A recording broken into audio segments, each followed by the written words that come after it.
നമസ്കാരം. പൊതുവേദിയിലേക്ക് സ്വാഗതം.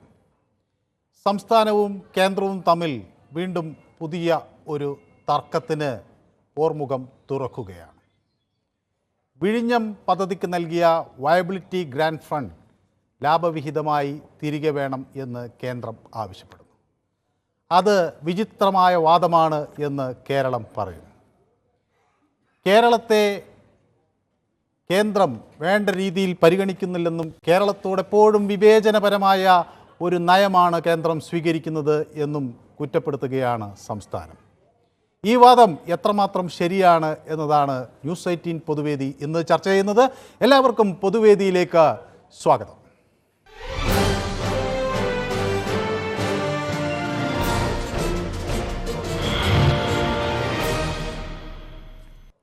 ആദ്യ കോളർ കാസർഗോഡ് നിന്ന് സന്തോഷാണ്. സന്തോഷ്, ഈ കേന്ദ്രവും കേരളവും തമ്മിലുള്ള ഈ തർക്കം എല്ലാ ഘട്ടങ്ങളിലും നമ്മൾ കാണുന്നതാണ്. ഇപ്പോൾ ഏറ്റവും ഒടുവിലായി വന്നിരിക്കുന്നത് വയബിലിറ്റി ഗ്രാന്റ് ഫണ്ട് 817.80 കോടി രൂപ കേന്ദ്രം അനുവദിക്കും. അത് പക്ഷേ നമ്മൾ തിരിച്ച് ലാഭവിഹിതമായി കണക്കാക്കി തിരിച്ചു നൽകണം. ഇത് വിചിത്രമായ ഒരു വാദമാണ്. സംസ്ഥാന സർക്കാരിന് ലഭിക്കേണ്ട തുകയാണ് ഇങ്ങനെ മടക്കി ചോദിക്കുന്നത് എന്നാണ് കേരളത്തിൻ്റെ ഒരു നിലപാട്.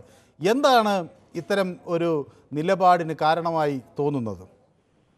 കേന്ദ്ര ഈ സംസ്ഥാന സർക്കാരിനെ ആകെ വരിഞ്ഞു മുറുക്കുകയാണെന്ന് എന്റെ അഭിപ്രായം. കാരണം നമുക്ക് വയനാടിന് പോലും നമുക്കത് ഒന്നും തന്നിട്ടില്ല. രണ്ടാമത് ഇപ്പൊ വിഴിഞ്ഞത്തെ 812 കോടി കിട്ടിക്കഴിഞ്ഞാൽ 12,000 കോടിയായി തിരിച്ചു വരുമെന്ന് പറയുന്നത്.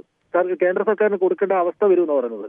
ഇതിനെക്കാട്ടിലും നമുക്ക് വേറെ എവിടെ വായ്പ എടുത്താൽ പോരെ. ഏറ്റവും കൂടുതൽ നികുതി കൊടുക്കുന്ന ഒരു സംസ്ഥാനമാണ് കേരളം. ആ കേരളത്തിന് കിട്ടേണ്ട അവകാശങ്ങളൊന്നും തരാതിരിക്കുകയും ഈ കേരളത്തിലെ സർക്കാർ എനിക്ക് സുപ്രീം കോടതിയിൽ വരെ പോയി ഇത് വാങ്ങിക്കേണ്ട അവസ്ഥ വരും. വ്യക്തമാണ് താങ്കളുടെ അഭിപ്രായം. വളരെ നന്ദി. അവിടെ നിന്ന് വിളിക്കും കുഞ്ഞാമത് എന്നൊരു പ്രേക്ഷകൻ കൂടി നമുക്കൊപ്പം ചേരുന്നുണ്ട്. ശ്രീ കുഞ്ഞാമത്, എവിടെ നിന്നാണ് വിളിക്കുന്നത്? കുഞ്ഞാമത്. നമസ്കാരം സാർ. നമസ്കാരം. ഞാൻ കോഴിക്കോട് ജില്ലയിലെ മേപ്പയ്യൂർ എന്ന സ്ഥലത്താണ് വിളിക്കുന്നത്. മനസ്സിലായി. യെസ്, ഞാൻ സ്ഥിരം പ്രേക്ഷകൻ. അറിയാം, എനിക്ക് മനസ്സിലായി. പക്ഷെ ഞാൻ ഈ കുഞ്ഞാമെന്ന് കേട്ടപ്പോൾ ധാരാളം കുഞ്ഞാമതുമാരുണ്ടാകാലോ. പക്ഷേ കോഴിക്കോട് മേപ്പൈ എന്ന് പറഞ്ഞപ്പോൾ എനിക്ക് മനസ്സിലായി. എനിക്ക് 1 മിനിറ്റ് തരണം സാർ. 1 മിനിറ്റ് തരാം. ഞാൻ പറയുന്ന വെച്ചാൽ 2026 കേരളത്തിൽ ഇടതുപക്ഷം വരുന്നുള്ള തോന്നല് BJP വന്നിട്ടുണ്ട്. ആണോ? എല്ലാ മേഖലയിലും നമ്മളെ വരിഞ്ഞു മുറുക്കുക ഇവിടെ കേരളത്തിലെ ഗവൺമെന്റിനാണ്. കണ്ടില്ല, 200 ഉറുപ്പ്യന്റെ ഫോൺ നമ്മൾ പൈസ കാറ്റി അത് 20 ഉറുപ്പ്യ ഇന്ത്യ ഗവൺമെന്റ് കൊണ്ടുപോകുന്നുണ്ട്. വയനാട്ടിൽ നമ്മുടെ വരിഞ്ഞു മുറുക്കുക, അറിയപ്പെട്ട മക്കൾക്ക് കൊടുക്കേണ്ട പൈസ ഒരു പൈസ ഇതുവരെ കൊടുത്തിട്ടില്ല. അതും ഇതും പറഞ്ഞ് തടഞ്ഞു നിർത്തി. തീരുന്ന അറിഞ്ഞു വരുന്നുണ്ട് സാർ. എനിക്ക് പറയാനുള്ളൂ. അപ്പൊ അതിലെന്താണ് ഒരു വഴി എന്നാണ് താങ്കൾ കരുതുന്നത്? വഴി എന്നാൽ കേരള ഗവൺമെന്റ് ഒന്നടക്കം ജാതിമത രാഷ്ട്രീയ ഒന്നടക്കം കേരളത്തിലെ ജനങ്ങൾ ചാട്ടാക്കോടം എഴുന്നേറ്റ് കേന്ദ്ര ഗവൺമെന്റ് ഒറ്റ കേന്ദ്രമന്ത്രിമാരെ വിരസിയിൽ നടക്കാൻ സമ്മതിക്കരുത്. വാസമാണ് കേരളത്തിൽ ഇറങ്ങാൻ സമ്മതിക്കരുത്. ഏതായാലും നോക്കാം, നമുക്ക് കേരളത്തിൽ ഒരു കൂട്ടായ്മ. ശരി, വ്യക്തമാണ്. ഇപ്പോൾ ഒരു പ്രേക്ഷകൻ പോത്തങ്കോട് നമുക്ക് ചേർമാ ഉണ്ണികൃഷ്ണൻ. ഉണ്ണികൃഷ്ണൻ, കുറെ ആയല്ലോ നമ്മൾ സംസാരിച്ചിട്ട്, എന്നെ അന്വേഷിക്കുന്നില്ല എന്ന് തോന്നുന്നു അല്ലേ? നമസ്കാരമുണ്ട്. നമസ്കാരം. നിങ്ങളല്ലേ കാണാനല്ലാത്തത്? നിങ്ങൾ 1 മണിക്കൂർ സമയത്തിന് ശേഷം ഒരു ദിവസമല്ലേ വന്നോളൂ. ഞങ്ങൾ സംസാരിക്കുന്നുണ്ട്. ശരിയാ. ഏതായാലും താങ്കളുടെ അഭിപ്രായത്തെ മാനിച്ച ഞങ്ങൾ ഇത് 1 മണിക്കൂറാക്കി കേട്ടോ. ഞാനല്ലേ ഈ കിടന്ന് ഇത്രയും ബഹളം ഉണ്ടാക്കി 1 മണിക്കൂറായത്. പിന്നെ അന്ന് പോലെ നിങ്ങളെ കാണാനില്ല. നിങ്ങൾ ഇതിലേക്ക് ഒരു ദിവസം വന്ന് ഓർമ്മണ്ട, ഒരു ദിവസം എന്നുള്ളതിനിടയ്ക്ക് ശ്രദ്ധിക്കുന്നുണ്ടാ? അത് ശരിയാ തോന്നുന്നു. ഞാൻ ഒരു ദിവസം വന്നിട്ട് പിന്നെ മറ്റേ നമ്മളെ കക്ഷിയല്ലേ വന്നത്. ഞങ്ങള് ഇന്നലെ സംസാരിച്ച് ഇന്നലെ വരികയെന്ന് 4ാമത് എല്ലാ ദിവസവും സംസാരിക്കുന്നുണ്ട് പല പല വിഷയങ്ങള്. ഞങ്ങൾ സംസാരിക്കുന്നുണ്ട്. ഞാൻ കിടന്ന് കഷ്ടപ്പെട്ട് സമരം ചെയ്തല്ലേ 1 മണിക്കൂറാക്കിയത്. കാര്യം ആൾക്കാരൊക്കെ എന്നിട്ടും കിട്ടുന്നില്ല. അപ്പൊ അതാണ് കഷ്ടം. 1 മണിക്കൂറാക്കിയിട്ടും കിട്ടുന്നില്ലേ? ഇല്ല, ഒരു രക്ഷയല്ല. എല്ലാരും കൂടി ഇടിച്ച് കയറിയല്ലാണ്. നമ്മൾ എന്ത് ചെയ്യാനാ? ഒരു രക്ഷയല്ല. കുത്തി മൊബൈലിന്റെ സ്വിച്ച് കംപ്ലൈന്റ് ആയി എന്നല്ല, ഒരു മാർഗമല്ല. എനിക്കൊരു സംശയം ചോദിക്കാനുള്ളത്, ഇത് പിന്നെ നിങ്ങൾക്ക് വിഷയദാരിദ്ര്യം ഉണ്ടോ എന്നൊരു സംശയം. ഈ വിഴിഞ്ഞൊക്കെ എടുത്തുകൊണ്ട് വല്ല കാര്യമുണ്ടാ? ഇവര് വിഴിഞ്ഞത്തിന് പിന്നെ അദാനിക്കെതിരെ പിന്നെ എവിടെ തൊട്ടാലും അദാനിക്കെതിരെ സമരം ചെയ്തുകൊണ്ട് നടക്കണ ഇടതുപക്ഷം ഇപ്പൊ അദാനി എടുത്ത് തോളി വെച്ചുകൊണ്ട് നടക്കണ്. പിന്നെ ഈ ആവശ്യമില്ലാത്ത ഈ പിന്നെ വയനാട്ടിലായാലും എവിടെയായാലും ഈ കേന്ദ്രം കുറച്ച് കാലം കൊണ്ട് കാണിക്കുന്ന കഷ്ടം തന്നെയാണ്. പറയാതിരിക്കാൻ നിവൃത്തിയില്ല. വല്ലാത്തൊരു കഷ്ടം തന്നെയാണ്.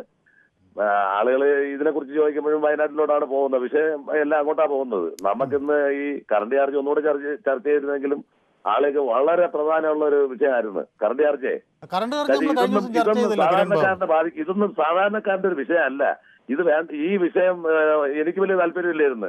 ഞാൻ ഇത് പറയാൻ വേണ്ടി മാത്രമാണ് വിളിച്ചത്. താങ്കളത്തെ ഗ്ലാമറൊക്കെ വെച്ചിട്ടുണ്ട്, എന്താണെന്ന് അറിയില്ല. പല ടൂർ എവിടെയൊക്കെ പോയിരുന്നെന്ന് തോന്നുന്നു. ഇത് ഗ്ലാമറൊക്കെ കൂടിയിട്ടുണ്ട് കേട്ടാ, ശ്രദ്ധിക്കണം. കമ്പയർ വരാതിരിക്കാൻ വേണ്ടി ആ ഉണ്ണിത്താനെ വിളിച്ചൊരു കൂടോത്രമല്ല ആ കസേര ഡീലിംഗ് ചെയ്തേരെ, അത് നല്ലതായിരിക്കും. അത് ആ ഉണ്ണിത്താനെ വിളിച്ചിട്ടേ ഒരു കൂടോത്രം ചെയ്ത് കസേര കുച്ചിടുന്ന നല്ലതായിരിക്കും.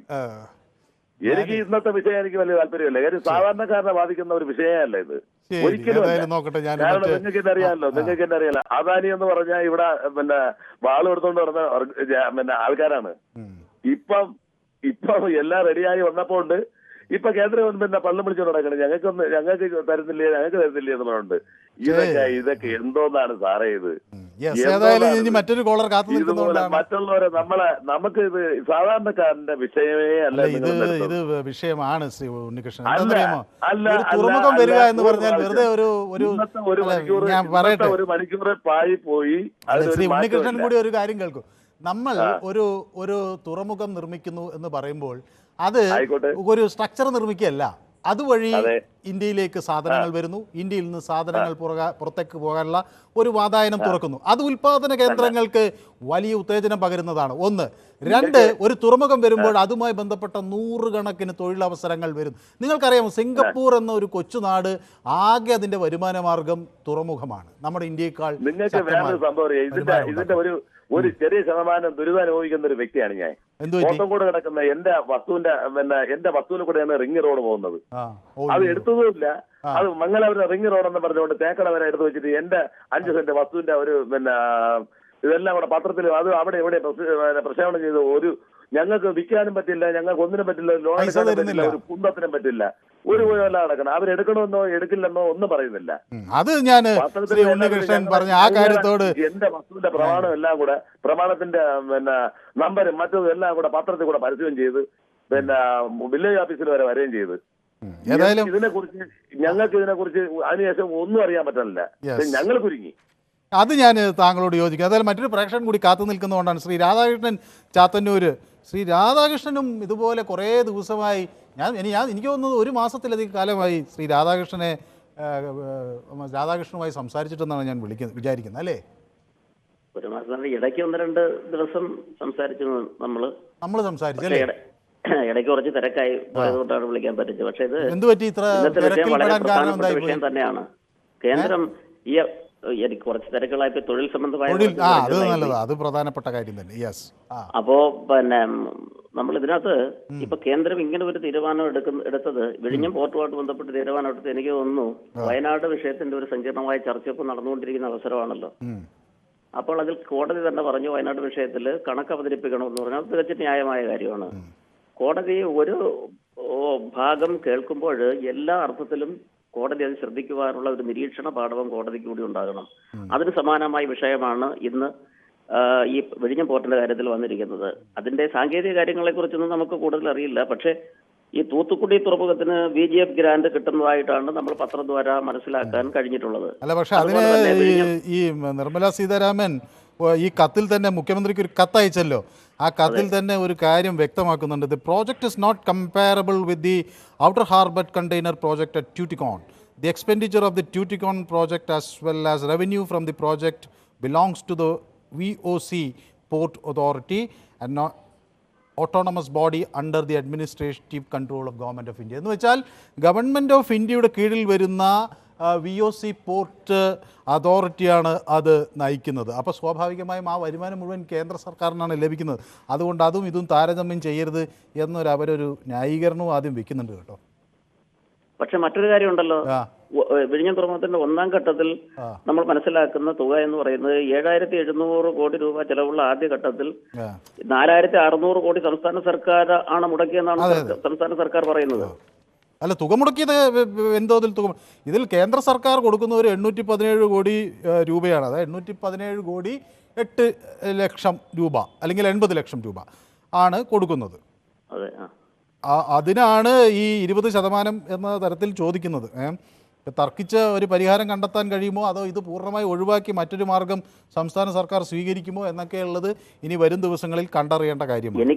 എനിക്ക് പറയാനുള്ളത് ഇതിനകത്ത് പ്രധാനപ്പെട്ട ഒറ്റ കാര്യമുള്ളൂ. കോടതി പറഞ്ഞു ഇത് ഈ വിഷയത്തിലും കോടതിക്ക് പിന്നെ ഈ വയനാട് വിഷയത്തിൽ ബന്ധപ്പെട്ടതുപോലെ കണക്ക് കാണിക്കണമെന്ന് പറഞ്ഞതുപോലെ ഇതിന്റെയും ഒരു പിന്നെ കണക്കുമായിട്ട് ബന്ധപ്പെട്ട് സംസ്ഥാന സർക്കാരിന് ഇതിന്റെ കേന്ദ്ര വിഹിതം കൊടുക്കണമോ എന്നുള്ള കാര്യത്തിൽ കോടതി കൃത്യമായി പഠിച്ച് ഒരു തീരുമാനം എടുക്കണമെന്നാണ് എനിക്ക് പറയാനുള്ളത് ഈ വിഷയം. അത് കൃത്യമാണ്. ഞാൻ അടുത്ത ഒരു കോളർ കൂടി വെയിറ്റ് ചെയ്യുന്നുണ്ട്. മുഹമ്മദ്, ശ്രീ മുഹമ്മദ് മഞ്ചേരിയിൽ നിന്നാണ് നമുക്കൊപ്പം ചേരുന്നത്. ശ്രീ മുഹമ്മദുമായും സംസാരിച്ചിട്ട് കുറേ ദിവസങ്ങളായി. നമ്മുടെ ഒരു സ്ഥിരം പ്രേക്ഷകനാണ് ശ്രീ മുഹമ്മദ്. ശ്രീ മുഹമ്മദ്, എന്നെ മറന്നുപോയോ എന്നൊരു സംശയം എനിക്ക്, അല്ലേ? നമസ്കാരം സാറേ. എന്നെ മറന്നുപോയോ? ഇല്ല, മറന്നിട്ടൊന്നുമില്ല. ആള് നേരത്തെ പറഞ്ഞാല് ആളൊന്ന് സ്മാർട്ടായിക്കണം. വളരെ സന്തോഷം. ആള് സ്മാർട്ടായി, ഞാൻ സ്മാർട്ടായിന്നല്ലേ? അതെനിക്ക് ഇഷ്ടപ്പെട്ടു. സ്മാർട്ടായിക്കുന്നത് വളരെ സന്തോഷം. അത് ഞാൻ ശ്രീ മുഹമ്മദിനോട് അത് രഹസ്യം പറയാം. ഞാൻ ചെറുതായി ഇപ്പം മേക്കപ്പ് ചെയ്യുന്നുണ്ട്, അത്രേ ഉള്ളൂ.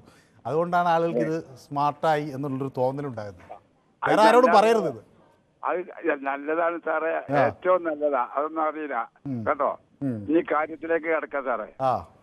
വളരെ പ്രയാസപ്പെട്ട നമ്മളെ വിഴിഞ്ഞം തുറമുഖം അവിടെ ഉണ്ടായത്. വളരെ പ്രയാസപ്പെട്ട് അതുണ്ടായി കഴിഞ്ഞ് വളരെ ഒച്ചയും കച്ചറയൊക്കെ കഴിഞ്ഞ് അച്ഛന്മാരും ബാറുകളും ഒക്കെ എതിർത്തിട്ടും അതവിടെ ഉണ്ടായി. ഈ കേരള സർക്കാർ മുൻകൈ എടുത്തിട്ട് അതിന് സാറ് പറഞ്ഞ പോലെ കുറെ ആൾക്ക് തൊഴിലും കിട്ടു. സാമ്പത്തികമായിട്ട് കേരള ഗവൺമെന്റിനും GST മറ്റുള്ള വകയിൽ കേന്ദ്രത്തിനും ഒരു വരുമാനം കിട്ടുന്ന ഒരു വലിയൊരു സ്ഥാപനം അതിന് അള്ളുവെക്കുക എന്ന് പറഞ്ഞാൽ വയനാടിന് കാട്ടുന്ന മാതിരി അതിനെയും കാട്ടിയിട്ട് ഈ സർക്കാരിനെ ഞെരിക്കല്ലേ ചെയ്യുന്നത് നമ്മളെ പ്രധാനപ്പെട്ട പിന്നെ കേന്ദ്ര സർക്കാർ ബഹുമാനപ്പെട്ട മുഖ്യമന്ത്രി പ്രധാനമന്ത്രി ചെയ്യുന്നത് സാറ്. ഈ എല്ലാ സ്റ്റേറ്റുകളും ഒരേപോലെ കരുതി ഈ കേരളത്തിലെ ജനങ്ങളെയും ബഹുമാനപ്പെട്ട പ്രധാനമന്ത്രി നല്ലതുപോലെ നോക്കണ്ടേ സാറേ? ഇതൊക്കെ വലിയ തെറ്റല്ലേ സാറേ എന്നാ എനിക്ക് പറയാനുള്ളത്. വ്യക്തമാണ് താങ്കളുടെ അഭിപ്രായം. രഘു, ശ്രീ രഘു പെരിന്തൽമണ്ണയിൽ നിന്നാണ് വിളിക്കുന്നത്, അല്ലേ? അതെ അതെ അതെ സാർ. നമസ്കാരം. ഞാൻ കുറെ ട്രൈ ചെയ്യുന്നു, ആദ്യമായിട്ട് കിട്ടുകയാണ് ഇപ്പോ. ഈ പ്രേക്ഷകരുടെ അഭിപ്രായം മാനിച്ചാണ് നമ്മളിപ്പോ ഇത് 1 മണിക്കൂറാക്കിയത്, എന്നിട്ടും ഇത് കിട്ടുന്നില്ല എന്നാണ് പറയുന്നത്, അല്ലേ? അതിന് ആദ്യം അഭിനന്ദനുണ്ട്. കാരണം ഞാനിപ്പോ ഒരുപാട് കഷ്ടപ്പെട്ടിട്ടുണ്ട്. ട്രൈ ചെയ്തിട്ട് കിട്ടണ്ടേ? ഇപ്പൊ കിട്ടിയല്ലോ. ഇപ്പൊ കിട്ടി.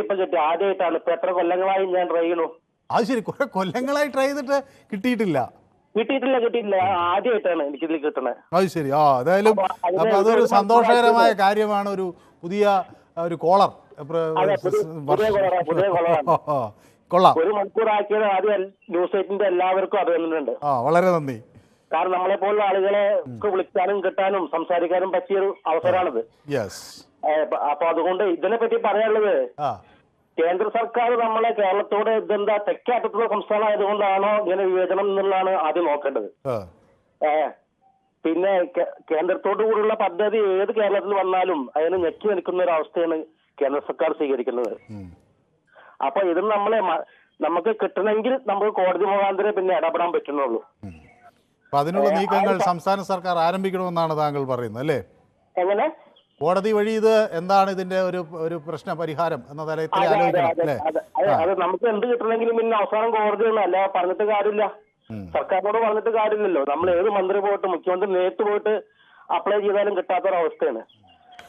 വ്യക്തമാണ് താങ്കളുടെ അഭിപ്രായം. ഏതായാലും കാലങ്ങളോളം ശ്രമിച്ച് ആ ശ്രമം തുടർന്നതിലും പൊതുവേദിയിൽ പങ്കെടുത്തതിലും ശ്രീ രഘുവിന് ഞങ്ങളുടെ നന്ദിയും സ്നേഹവും അറിയിക്കുകയാണ്. രാജൻ എന്നൊരു പ്രേക്ഷകൻ നമുക്കൊപ്പം കൊല്ലത്ത് നിന്ന് ചേരുന്നുണ്ട്. ശ്രീ രാജൻ, ഈ സംസ്ഥാന സർക്കാരും കേന്ദ്രവും തമ്മിലുള്ള ഈ തർക്കം ഇങ്ങനെ തുടരുകയാണ്. എല്ലാ ഘട്ടങ്ങളിലും കേന്ദ്രം തരുന്നില്ല എന്ന് സംസ്ഥാനം പറയുന്നു, കൊടുക്കുന്നുണ്ട്, പക്ഷേ സംസ്ഥാനത്തിന് കണക്കുകളില്ല എന്ന് കേന്ദ്രം പറയുന്നുണ്ട്. ഇപ്പോൾ ഇത് ഏറ്റവും ഒടുവിൽ വിഴിഞ്ഞവും വന്നിരിക്കുകയാണ് ആ പട്ടിയിൽ. വിചിത്രമായ വാദമാണ് കേന്ദ്രത്തിൻ്റെതെന്ന് സംസ്ഥാനം പറയുന്നു. എന്നാൽ ഇത് ഒരു ലാഭമുണ്ടാക്കുന്ന ഒരു കേന്ദ്രമാണ്, അതുകൊണ്ട് പണം നൽകിയാൽ അത് തിരിച്ചു വേണം എന്ന് കേന്ദ്രവും പറയുന്നു. അപ്പോൾ അതിൽ എന്തെങ്കിലും ന്യായമുണ്ടോ? ആദ്യമായിട്ട് ഞാൻ പറയുന്നത് നമ്മുടെ പോത്തൻകോടുകാരൻ വിളിച്ച പോലെ ഇന്നത്തെ ഒരു സബ്ജക്ട് അല്ലായിരുന്നു ഇത്. ഈ സബ്ജക്ട് വേണ്ടായിരുന്നു. അത് പോട്ടെ, 16 പൈസ ഇലക്ട്രിസിറ്റിക്ക് കൂട്ടി ഇച്ചിരി കൂടിപ്പോയി. ജനങ്ങൾക്ക് ജീവിക്കാൻ പറ്റാതായിരിക്കും. അതേ സമയത്ത് ഞങ്ങളുടെ പാർട്ടി ഭരിക്കുന്ന കർണാടകയിൽ 1 രൂപ 10 പൈസയാണ് കൂട്ടിയത്. എത്ര നല്ല സർക്കാരാണ് സാറേ അത്. ഇവിടെ ജീവിക്കാൻ പറ്റാത്ത അവസ്ഥയായ. അത് പോട്ടെ. ഇനി വിഴിഞ്ഞത്തിന് ഞാൻ പറയുന്നത് ഇവിടുന്ന് 20 MP ജയിച്ചു പോകുന്നുണ്ട്. അവരെ BJP-യുടെ MP-മാരായിട്ട് ജയിപ്പിച്ച് വിട്ടു കഴിഞ്ഞതിന് ശേഷം മോഡിയുടെ പടം എല്ലാ സ്ഥലങ്ങളിലും വെക്കണം. എല്ലാ എയർപോർട്ടിലും എല്ലാ സ്ഥലങ്ങളിലും എല്ലാ ജംഗ്ഷനിലും വെച്ചൊരു ലൈറ്റും ഒക്കെ കൊടുത്ത് ഒരു മാലയൊക്കെ ഇട്ട് വെക്കണം. എന്നിട്ട് സുരേന്ദ്രനെ വിളിച്ച് ഇടയ്ക്കിടയ്ക്ക് ഓരോ ചായ വാങ്ങിച്ചു കൊടുക്കണം. അന്നേരം എനിക്ക് തോന്നുന്നു എല്ലാ വർഷവും നമുക്കൊരു 20,000 കോടി വെച്ച് ഒരു കണക്കും കൊടുക്കണ്ട കേന്ദ്രം തരുമെന്നാണ് എന്റെ വിശ്വാസം. ചായ വാങ്ങി കൊടുത്താലോ? അതിനോട് സപ്പോർട്ട് ചെയ്താ നിൽക്കുന്നത്. ചായ വാങ്ങി കൊടുത്തിട്ടോ? ഇടയ്ക്കിടയ്ക്ക് ഓരോ ചായ വാങ്ങിച്ച് ആ മുഖ്യമന്ത്രി കൊടുത്തിട്ട് ഇങ്ങനെ ഇടയ്ക്കൊന്ന് കയ്യിലൊക്കെ ഒന്ന് പിടിക്കണം.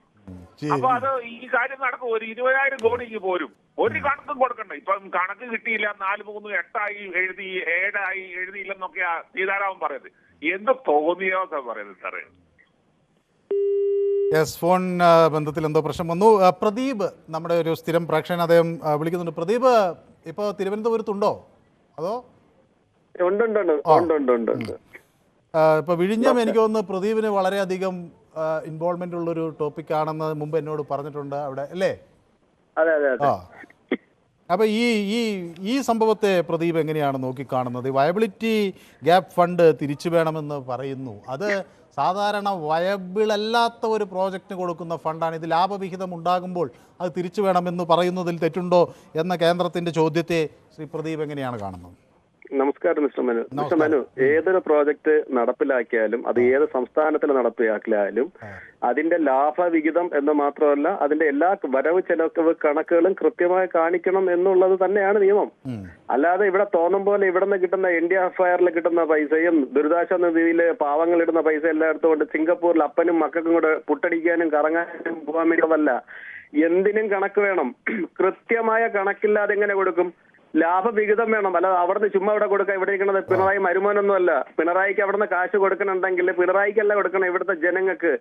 ഈ പോർട്ടിന് ലാഭം ഉണ്ടായാൽ മാത്രമേ അതെല്ലാവരും വ്യക്തമായി നോക്കുന്നുണ്ടല്ലോ. പിന്നെ അതേപോലെ ഇതിന് മുമ്പ് ഞാൻ ഒരു സംസാരിച്ചപ്പോൾ ഞാൻ മിസ്റ്റർ മനുവിനോട് പറഞ്ഞതാണ്, വിഴിഞ്ഞം പോർട്ട് എന്നുള്ളത് ഒരു ജസ്റ്റ് പോർട്ടാണ്. അതിനകത്ത് ഉദ്ദേശിക്കുന്ന രീതിയിൽ വലിയ ബെനിഫിറ്റ് ഒന്നും ഉണ്ടാവാൻ പോകുന്നില്ല. ഞാൻ വരെ ഒരു പ്രോജക്ട് സ്റ്റാർട്ട് ചെയ്തിട്ട് ലെറ്റ് മീ സി അതിന്റെ എന്താണ് അതിന്റെ ഒരു ഭാവി നോക്കിയിട്ട് മാത്രം ഒരു 10-12 വർഷം കഴിഞ്ഞ് ജീവിച്ചിരുന്നാൽ ചെയ്യാം എന്നുള്ളത് മാത്രം മാറ്റി വെച്ചിരിക്കുന്നതാണ്. കാരണം ഇവിടുന്ന് ഇവിടെ സിംഗപ്പൂരിന്റെ കാര്യം എന്തോ ആരോപണമായിട്ട് എനിക്ക് തോന്നുന്നു മനുവാണെന്ന് തോന്നുന്നത്. മിസ്റ്റർ മനു, സിംഗപ്പൂരിൽ 40% എക്സ്പോർട്ടും ആൻഡ് 3% ഇമ്പോർട്ട്. അത് കഴിഞ്ഞ് അങ്ങനെ ആക്ച്വലി അതിനകത്ത് അഗ്രികൾച്ചർ പ്രോഡക്റ്റ് എക്സ്പോർട്ട് ചെയ്യുന്നുണ്ട്. അവർ ഓൾ പ്രോഡക്റ്റ് 79% എക്സ്പോർട്ടിങ് ചെയ്യുന്നവരാണ്, ഇലക്ട്രോണിക്സ് ഉൾപ്പെടെ. ഇവിടെ നിന്ന് എന്തോ എക്സ്പോർട്ട് ചെയ്യാനുള്ളത്? കമ്മ്യൂണിസോ? എന്നതാ കേരളത്തിൽ നിന്ന് എക്സ്പോർട്ട് ചെയ്യാനുള്ളത്? എന്നതാണ്? ഇവിടുന്ന് കുറച്ച് വലിയ കപ്പലിൽ കുറച്ച് കണ്ടെയ്നർ കൊണ്ടുവരും, കുറച്ച് വേറെ ചെറിയ കപ്പലിലോട്ട് മാറ്റും. ഇത്രയും ഒരു പ്രോസസ്സിംഗ് നടത്തുന്നതല്ലാതെ ഇവിടെ നിന്ന് എന്താണ് കയറ്റി അയക്കാനുള്ളത് തന്നെ? ഇവിടെ എത്ര സ്ഥാപനമുള്ള തിരുവനന്തപുരത്ത്? അഗ്രികൾച്ചർ പ്രോസസ്സിംഗ് ചെയ്യാൻ എത്ര സാധനം ഉണ്ട് ഇവിടെ? ഇലക്ട്രോണിക്സ് പ്രോസസ് ചെയ്തിട്ട് അതിനെ മേക്ക് ചെയ്തിട്ട് എത്ര ഇവിടെ കയറ്റി അയക്കാനുണ്ട്? ഇവിടെ ഒരു ചുക്കും ചുണ്ണാമ്പും ഇല്ലെന്ന്. ഇവിടെ ചുമ്മാ വർത്തമാനം പറഞ്ഞ് വേണമെങ്കിൽ കേന്ദ്രത്തിന് പല രീതിയിലും കുറ്റം പറയാന്നുള്ളതല്ലാതെ നിങ്ങൾ എന്ത് ചെയ്ത് കഴിഞ്ഞാലും വ്യക്തമായി അവർ ചോദിക്കും. അതാണ് കേന്ദ്രം. അല്ലാതെ ചുമ്മാ കൊടുത്തിട്ട് ആ കാശ് എടുത്തിട്ട് ടൂർ അടിക്കാൻ വേണ്ടിയൊന്നും അവരാരും തരുമെന്ന് പ്രതീക്ഷിക്കേണ്ട. യെസ്, വ്യക്തമാണ് താങ്കളുടെ അഭിപ്രായം. ഏതായാലും അതിനിടയിൽ ഒരു പ്രധാനപ്പെട്ട വാർത്ത പുറത്തു വന്നിരിക്കുന്നു. സംസ്ഥാന സ്കൂൾ കലോത്സവത്തിൽ അവതരണഗാനം പഠിപ്പിക്കാൻ നടി 5 ലക്ഷം ആവശ്യപ്പെട്ടു എന്ന വി ശിവൻകുട്ടിയുടെ പ്രസ്താവന വലിയ തോതിൽ ചർച്ചാ വിഷയമായിരുന്നു. പക്ഷേ അത് ഇപ്പോൾ മന്ത്രി പിൻവലിച്ചിരിക്കുന്നു. താൻ വിവാദങ്ങൾക്കില്ല എന്നാണ് മന്ത്രിയുടെ നിലപാട്. ആ വാർത്തയുടെ വിശദാംശങ്ങൾ നമുക്ക് അടുത്ത മണിക്കൂറുകളിൽ നൽകാനാകും. ഏതായാലും അടുത്ത കോളറിലേക്ക് പോകേണ്ടതുണ്ട്. സിതൻ ആലപ്പുഴയിൽ നിന്നാണ് വിളിക്കുന്നത്, അല്ലേ? അതെ സാർ, ആലപ്പുഴയിൽ നിന്ന്. ശ്രീ സിതന് എന്താണ് തോന്നുന്നത്? ഈ കേന്ദ്രത്തിൻ്റെ ഒരു നയം കേരളം ഇന്ത്യയിലല്ല എന്ന തരത്തിലാണെന്ന് മുഖ്യമന്ത്രി ഒരിക്കൽ പറയുകയുണ്ടായി. അത് അങ്ങനെ ചിന്തിക്കേണ്ട കാര്യം ഉണ്ടോ? ഉണ്ട് സാറേ, കറക്റ്റ് ആയിട്ടുണ്ട്. ഇച്ചിരി മുമ്പ് ചർച്ച ചെയ്താൽ ഞാൻ കേട്ടോണ്ടിരിക്കുകയായിരുന്നു. കാരണം എന്ന് പറഞ്ഞു കഴിഞ്ഞാൽ ഇവരും കേരളത്തിലല്ലേ ജീവിക്കുന്നത്. കാരണം ഇന്ത്യയുടെ ഒരു ഭാഗം തന്നെയാണല്ലോ കേരളം. എന്ത് ഇടുങ്ങിയ ചിന്താഗതി വെച്ചിട്ടാണ് ഇച്ചിരി മുമ്പ് സംസാരിച്ച ആള് പറയുന്നത്. കാരണം വികസിച്ചു ഒരു 30 കൊല്ലത്തിന് മുമ്പുള്ള കേരളമാണ് ഇന്ന് കാണുന്ന കേരളം. പോട്ടെ, ഏറ്റവും കുറഞ്ഞ ഒരു 10 കൊല്ലത്തിന് മുമ്പ് കാണുന്ന കേരളമാണ് ഇന്ന് കാണുന്ന കേരളം. എന്തുമാത്രം വികസനം കേരളത്തിൽ നടക്കുന്നത്. പക്ഷെ അതിന് ഇവരും കൂടെ ഈ രീതിയിലല്ലേ പറയണം. കേന്ദ്രം കേരളത്തോട് വിവേചനാണ് കാണിക്കുന്നത് എന്നുള്ള കാര്യത്തിൽ സാധാരണക്കാരനായിട്ടുള്ള എനിക്കടക്കം മനസ്സിലായിട്ടുണ്ട്. വയനാട് ദുരന്തം ഉണ്ടായിട്ട് വന്ന് കൊച്ചിനെ എടുത്ത് ഉമ്മ വെച്ചും പോയിട്ട് 10 പൈസ കൊടുത്തിട്ടുണ്ട്. എന്തെങ്കിലും ഒരു സഹായം ചെയ്തിട്ടുണ്ടോ? ഇപ്പം വിഴിഞ്ഞം ഒരു ദീർഘവീക്ഷണത്തോടു കൂടിയുള്ള ഒരു പദ്ധതിയാണ്. കേരളത്തിൽ നിന്ന് എന്ത് ഉണ്ണാമ്പ് കയറ്റിയാണെന്ന് പുള്ളി ചോദിച്ചല്ലേ. പുള്ളിയുടെ ഒരു ബോധം എന്തുമാത്രം ഉണ്ടെന്നുള്ളത്. യെസ്, വ്യക്തമാണ് താങ്കളുടെ അഭിപ്രായം. ഏതായാലും രാധാകൃഷ്ണൻ, ശ്രീ രാധാകൃഷ്ണൻ രാജശേഖരൻ നായരാണ് അല്ലേ? ശ്രീ രാജശേഖരൻ നായർ കേൾക്കാമോ? നമസ്കാരം. യെസ്, നമസ്കാരം. പത്തനംതിട്ടയിൽ നിന്നാണ് വിളിക്കുന്നത് അല്ലേ? അതെ. പത്തനംതിട്ടയിൽ എവിടെ നിന്നായിരുന്നു? ഇടക്കുളം, റാന്നി ഇടക്കുളം. റാന്നി ഇടക്കുളം. യെസ്. ഞാൻ വിളിക്കുന്നത് ഈ കേന്ദ്ര സർക്കാർ കേരളത്തോട് അവഗണന കാണിക്കുന്നു എന്നാണല്ലോ ഇന്നത്തെ ചർച്ചാ വിഷയം.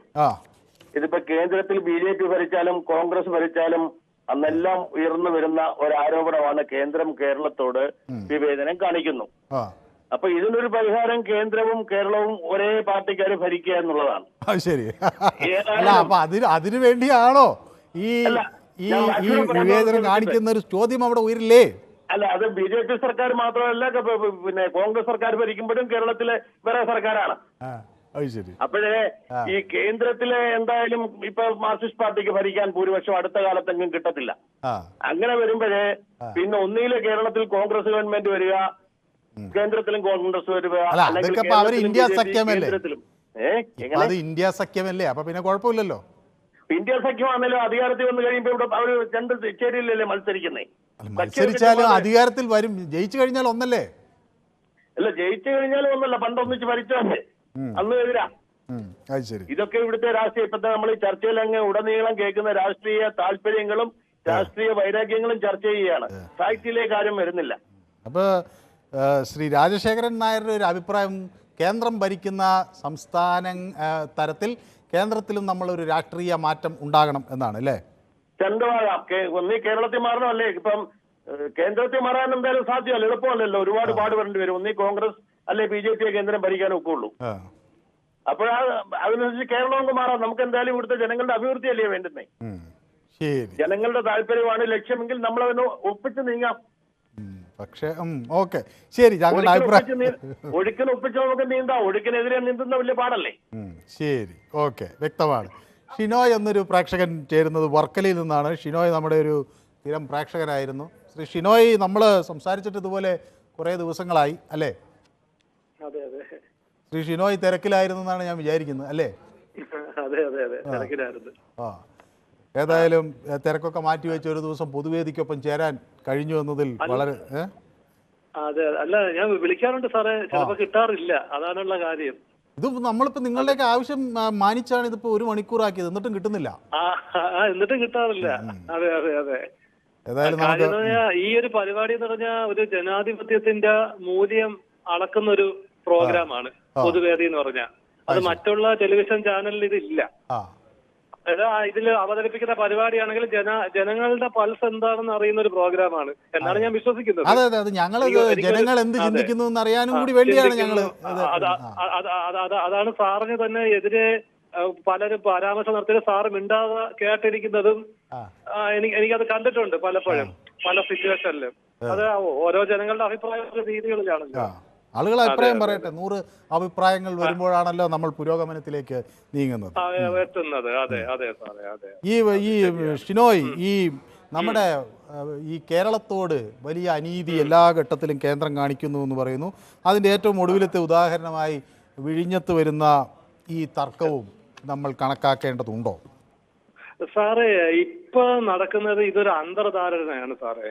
അന്തർധാരണ ഇപ്പൊ കേന്ദ്രവും കേരളവും തമ്മിൽ നടത്തുന്ന ഒരു പൊറോട്ട് നാടകമാണ്. ഇപ്പൊ ഉദാഹരണം ഞാൻ പറഞ്ഞുതരാം. ഇപ്പൊ സിൽവർ ലൈൻ പ്രോജക്റ്റിന് ഒരു 100% അനുമതി നമുക്ക് കിട്ടിയിട്ടുണ്ടോ കേന്ദ്രത്തിൽ നിന്ന്? ഇല്ല.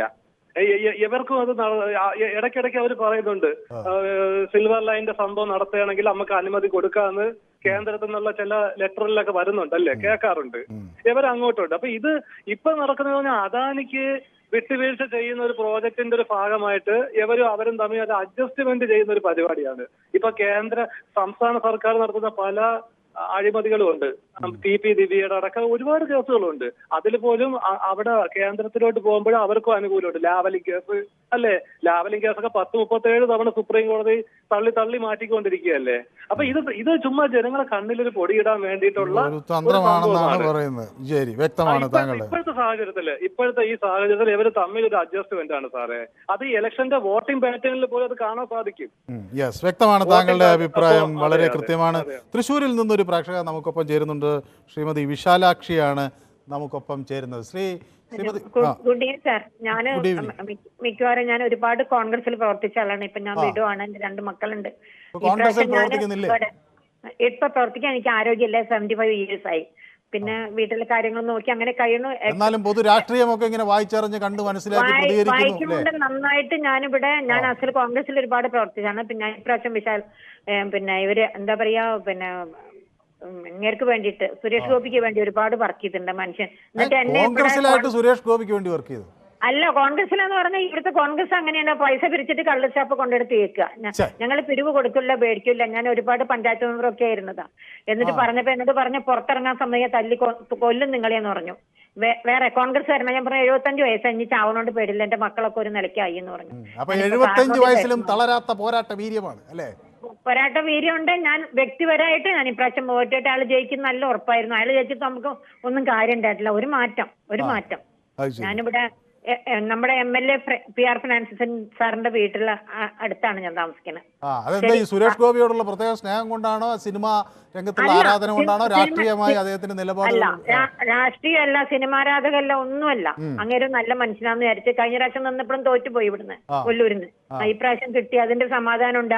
ആരും ഒന്നിട്ടില്ല. ഇപ്പൊ MLA ഫ്രാൻസിസിന്റെ 100ാം ജന്മദിനമായിരുന്നു ഇന്നലെ. ഞാൻ പോയി ഊണ് കഴിച്ചതിന് ഇവിടെയുള്ള ഹിന്ദുക്കള്, എന്നെ നായർ വർഗത്തിൽപ്പെട്ടതാണ്, അവരെല്ലാം പറഞ്ഞു നിങ്ങൾക്ക് നാണുണ്ടോ ക്രിസ്ത്യൻസിന്റെ ഊണ് കഴിക്കാൻ? ഞാൻ പറഞ്ഞത് അത് ചോറല്ലേ. എനിക്കത് വ്യക്തിപരമായിട്ട് അത്രത്തോളം ഇഷ്ടമായിരുന്നു. ഞാൻ അതാ പറയണത്. അതുകൊണ്ടൊന്നും കേരളം ഏതായാലും ഇപ്പോഴും ഈ ജാതിയും മതവും ഒക്കെ ആളുകളെ ഭിന്നിപ്പിക്കുന്ന ചില സാഹചര്യങ്ങളുണ്ട്. ഏതായാലും അതിനെതിരെ 75ാം വയസ്സിലും പോരാടുന്നു എന്നത് ഒരു വലിയ അഭിമാനകരമായ കാര്യമാണ്. പൊതുവേദിയിൽ താങ്കളെപ്പോലുള്ള ആളുകൾ പ്രതികരിക്കാൻ എത്തുന്നുവെന്നത് ഞങ്ങളെ സംബന്ധിച്ചിടത്തോളം സന്തോഷവും ഒപ്പം ഞങ്ങളുടെ കരുത്തും ആത്മവിശ്വാസമൊക്കെ വർദ്ധിപ്പിക്കുന്നതാണ്. നമ്മളിപ്പോൾ ചർച്ച ചെയ്യുന്നത് ഈ വിഴിഞ്ഞം പ്രോജക്റ്റിനെ കുറിച്ചാണല്ലോ. വിഴിഞ്ഞത്ത് 817 കോടി രൂപ നമുക്ക് ഗ്രാൻഡായി കിട്ടി. അതിപ്പോൾ കേന്ദ്രം പറയുന്നു അത് തിരിച്ചു വേണം, 2034 അത് തിരിച്ചടക്കേണ്ടി വരും.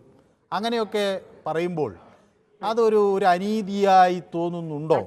അനീതിയല്ലേ കേരളത്തിൽ നടക്കാത്തത്? എന്താ അനീതി? ഒരുപാട് ഞാൻ നിന്ന് കാണുന്നുണ്ട് ഇവിടെ. അപ്പൊ ഈ സുരേഷ് ഗോപിയെ കാണുമ്പോൾ അടുത്ത തവണ ഇത് പറയുമോ, നമ്മുടെ സംസ്ഥാനത്തിന്റെ കാര്യം ഒന്ന് ശക്തമായിട്ട് ഉന്നയിക്കണം? അങ്ങേര് ഇവിടെ വന്നിട്ട് എനിക്ക് ഇവിടെ ലഡു 1 കിലോ ഉണ്ടാവും കൊണ്ടെത്തന്നു. ഞാൻ ഇവിടെ ഉള്ളവരെല്ലാവർക്കും വിളിച്ച് എല്ലാവർക്കും 75ാം വയസ്സിൽ 1 കിലോ ലഡു കഴിക്കരുത്. ഇല്ല, എനിക്ക് ഷുഗർ ഒന്നുമില്ല. അല്ല, സാറ് പറഞ്ഞു. എന്നിട്ട് ഞാൻ ഇവിടെ വന്ന് കുട്ടികളെ വിളിച്ചു കൊടുത്തതിന് അടുത്തുള്ളവർ പറഞ്ഞു നിങ്ങളത് കുറച്ച് കൊണ്ടൊക്കെയായിരുന്നില്ലേ. ഞാൻ പറഞ്ഞു അങ്ങേരൊരു മനുഷ്യൻ കൊണ്ടു തന്നതാണ്, വളരെ നല്ല ആത്മാർത്ഥയായിട്ട്. അങ്ങ് പാർട്ടി ലെവലല്ല പ്രവർത്തിച്ചതിന് ഗുണം കിട്ടി.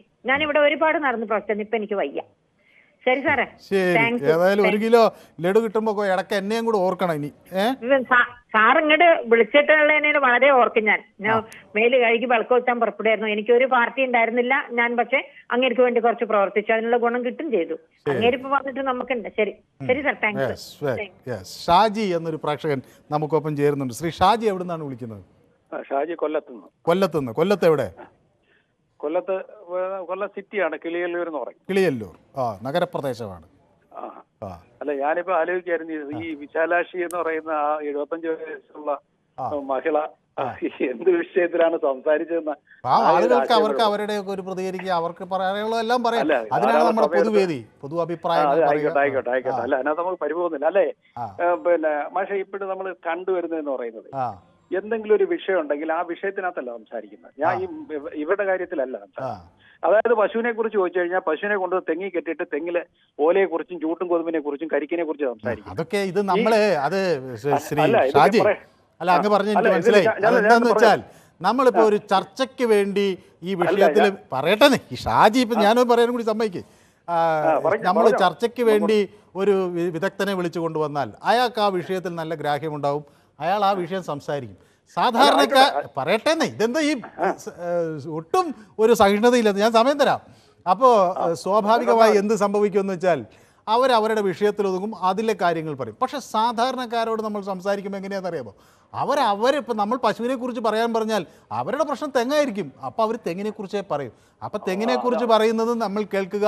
ഞങ്ങൾ ഈ പരിപാടി നടത്തുന്നതിൻ്റെ ഒരു പ്രധാന കാര്യം പൊതുബോധം എന്താണ്, ജനങ്ങളുടെ പ്രശ്നങ്ങൾ എങ്ങനെയാണ്, അത് പൊതുരീതിയിൽ എങ്ങനെയാണ് അവർ അവതരിപ്പിക്കുന്നത്, അതെങ്ങനെ അധികാര ശ്രേണിയിലുള്ളവർ കേൾക്കുന്നു, ഇത് ഒരു ആശയമായി എങ്ങനെ ഉരുത്തിരിഞ്ഞു വരുന്നു, അങ്ങനെയൊക്കെയുള്ള ഒട്ടനവധി കാര്യങ്ങളാണ്. പല ആളുകൾ വിളിച്ച് പല കാര്യങ്ങൾ പറയാറുണ്ട്. ഈ പൊതുവേദി എന്ന് പറയുന്ന ഒരു പൊതുപ്രതലമാണ്.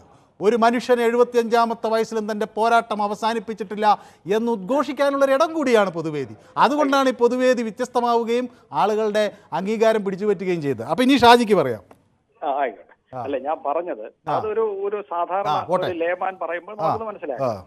ഇത്തിരി സാമാന്യ ബോധമുള്ള ഒരു പ്രദീപ് എന്ന് പറയുന്ന ഒരു മാന്യ. അല്ല, നമ്മൾ മറ്റുള്ളവരെ കുറിച്ച് പ്രതികരിച്ചാൽ ഇനി പ്രദീപ് എന്നെ വിളിച്ച് നിങ്ങളെ കുറിച്ച് പറയും, പിന്നെ അത് നിങ്ങൾ തമ്മിലുള്ള ഒരു തർക്കമാവും. പൊതുവേദി ഒരു കുടുംബം പോലെയാണ്. എന്താണെന്ന് എനിക്ക് ഞാൻ പറയുന്നത് എന്താണെന്ന് ഞാൻ അവരെ പിന്നെ പഠിക്കാനൊന്നും പോകുന്നില്ല. പുള്ളി അത് പറഞ്ഞിട്ട് പിന്നെ അവസാനം കൊണ്ടുവന്ന് എത്തിച്ചേരുന്ന മരുമോന് ടൂർ പോകുന്നു, പിന്നെ ഭാര്യയും മക്കളും ഒക്കെ ആയിട്ട് ടൂർ പോകുന്നു മുഖ്യമന്ത്രി എന്നൊക്കെ പറയുമ്പോൾ നിങ്ങൾക്ക് ഈ ടൂർ പോയത് എങ്ങനെയാണെന്ന് ഏത് പൈസ എടുത്ത് കേന്ദ്രത്തിന്റെ പൈസ എടുത്തിട്ടാണോ ആണെന്നുള്ള അഭിപ്രായം താങ്കൾക്കുണ്ടോ? ഇല്ല, എനിക്കില്ല. ഇല്ല. അപ്പൊ അത് നിങ്ങൾ തിരുത്തി വിടണം. അത് ആ പൈസയല്ല, നിങ്ങൾ അങ്ങനെ ആ കാര്യം പറയുന്നത് തിരുത്തി വിടണം. ഈ എന്തെങ്കിലും ഒരു അതാ ഞാൻ പറഞ്ഞു, എന്തെങ്കിലും ഒരു ഈ ബോധമുള്ളവർ തന്നെ അത് മറച്ചു വെച്ചിട്ട് ഇത്തരത്തിൽ പിണറായി വിജയനെ 10 തെറി പറയുക കിട്ടുന്ന അവസരത്തിൽ അതിനു വേണ്ടിയിട്ട് വിനിയോഗിക്കുമ്പോൾ സത്യത്തിൽ ഇതിന്റെ ഒരു മൂല്യം നശിച്ചു പോകുന്നു എന്നുള്ളൊരു വ്യഥ ഞാൻ ഈ അവസരത്തിൽ ഷെയർ ചെയ്യുകയാണ്. അല്ല, അതാണ് ഇപ്പൊ ഷാജിയെ പോലുള്ള ആൾ വന്നതിന് മറുപടി ആ നിലയ്ക്ക് പറയുന്നത് നല്ലതാണ്. കാരണം ഇത് അതാ ഞാൻ പറഞ്ഞ പശുവിന്റെ ചോദിക്കുക. അത് സാധാരണ ഒരു സാധാരണ മനുഷ്യൻ, സാധാരണ ഒരു ലേമാൻ പറയുമ്പോൾ നമുക്ക് മനസ്സിലാക്കാം. പുള്ളിക്ക് ആധികാരികമായി ഈ പോർട്ടിനെ കുറിച്ചൊക്കെ അറിയാവുന്ന ഒരാളാണ്. അദ്ദേഹം വന്നിരുന്നുകൊണ്ട് പറയാണ് മരുമോൻ ടൂർ പോകുന്നു, ഭാര്യയും മക്കളുമായിട്ട് ടൂർ പോകുന്നു. അതിന്റെ പൈസ എടുത്താണോ പോകുന്നത്? കേന്ദ്രം കൊടുക്കുന്നത് എല്ലാത്തിനും കണക്കുണ്ട്. കോടതിയിൽ നിന്ന് സംഭവിച്ച കോടതിയുടെ വിമർശനം എന്താണെന്ന് ഇവിടെ എല്ലാവർക്കും അറിയാം. കേന്ദ്രം ഏതൊക്കെ തരത്തിൽ കേരളത്തെ ഞെരുക്കാമെന്നുള്ളതിനെ കുറിച്ച് ഗവേഷണം നടത്തിക്കൊണ്ടിരിക്കുകയാണെന്നുള്ള സാമാന്യ ബോധമുള്ളവർക്ക് എല്ലാവർക്കും അറിയാം. ഒരു നിഷ്പക്ഷമായിട്ട് ചിന്തിക്കുന്നവരെല്ലാവരും അത് സമ്മതിക്കുന്ന ഒരു കാര്യമാണ്. പക്ഷേ അത് ഒന്നും ഈ BJP അനുകൂല വക്താക്കൾ ഒന്നും സംസാരിക്കത്തില്ല. അതാണ് ഞാൻ പറയുന്നത്. കിട്ടുന്നെങ്കിൽ അതിന്റെ ഇടയ്ക്ക് കൂടെ ഇരുന്നോട്ടെ. പിണറായി വിജയന് 10 തെറി. അപ്പൊ അതുകൊണ്ട് ഇത്തരത്തിൽ വസ്തുതാവിരുദ്ധമായി പറയുമ്പോൾ നിങ്ങൾ അത് അങ്ങനല്ല സുഹൃത്തെ, ഇങ്ങനെയാണെന്ന് പറയണം. അല്ല, ഇപ്പൊ ഷാജി പറഞ്ഞല്ലോ. അല്ല, അത് CPM പറയുമ്പോഴും പറഞ്ഞോ. അല്ല, ഞാൻ പറയുന്നതിനേക്കാൾ ആളുകളുടെ അവരുടെ അഭിപ്രായങ്ങൾ വരട്ടെ. ഞാൻ ഇപ്പൊ എന്നെ വിമർശിച്ചാൽ ഞാൻ പലപ്പോഴും ഇടപെടാണ്. ഞാൻ ഈ പറയുന്നത് എല്ലാം തിരുത്താൻ തുടങ്ങിയ ഈ ന്യൂസ് 18ന്റെ ഈ പരിപാടി കൊണ്ടുള്ള ഒരു മേന്മ നമുക്ക് മനസ്സിലാവുന്നു. അപ്പൊ തിരുത്തി നമുക്ക് പോകാം. ആരെങ്കിലും തെറ്റ് പറഞ്ഞാൽ അതല്ല. നിങ്ങളൊരു പിന്നെ ഫുൾ ടൈം മാധ്യമരംഗത്ത് നിൽക്കുന്നവർക്ക് ഇതിനെക്കുറിച്ച് കൂടുതൽ ആധികാരികമായിട്ട് അറിയാൻ കഴിയുമല്ലോ.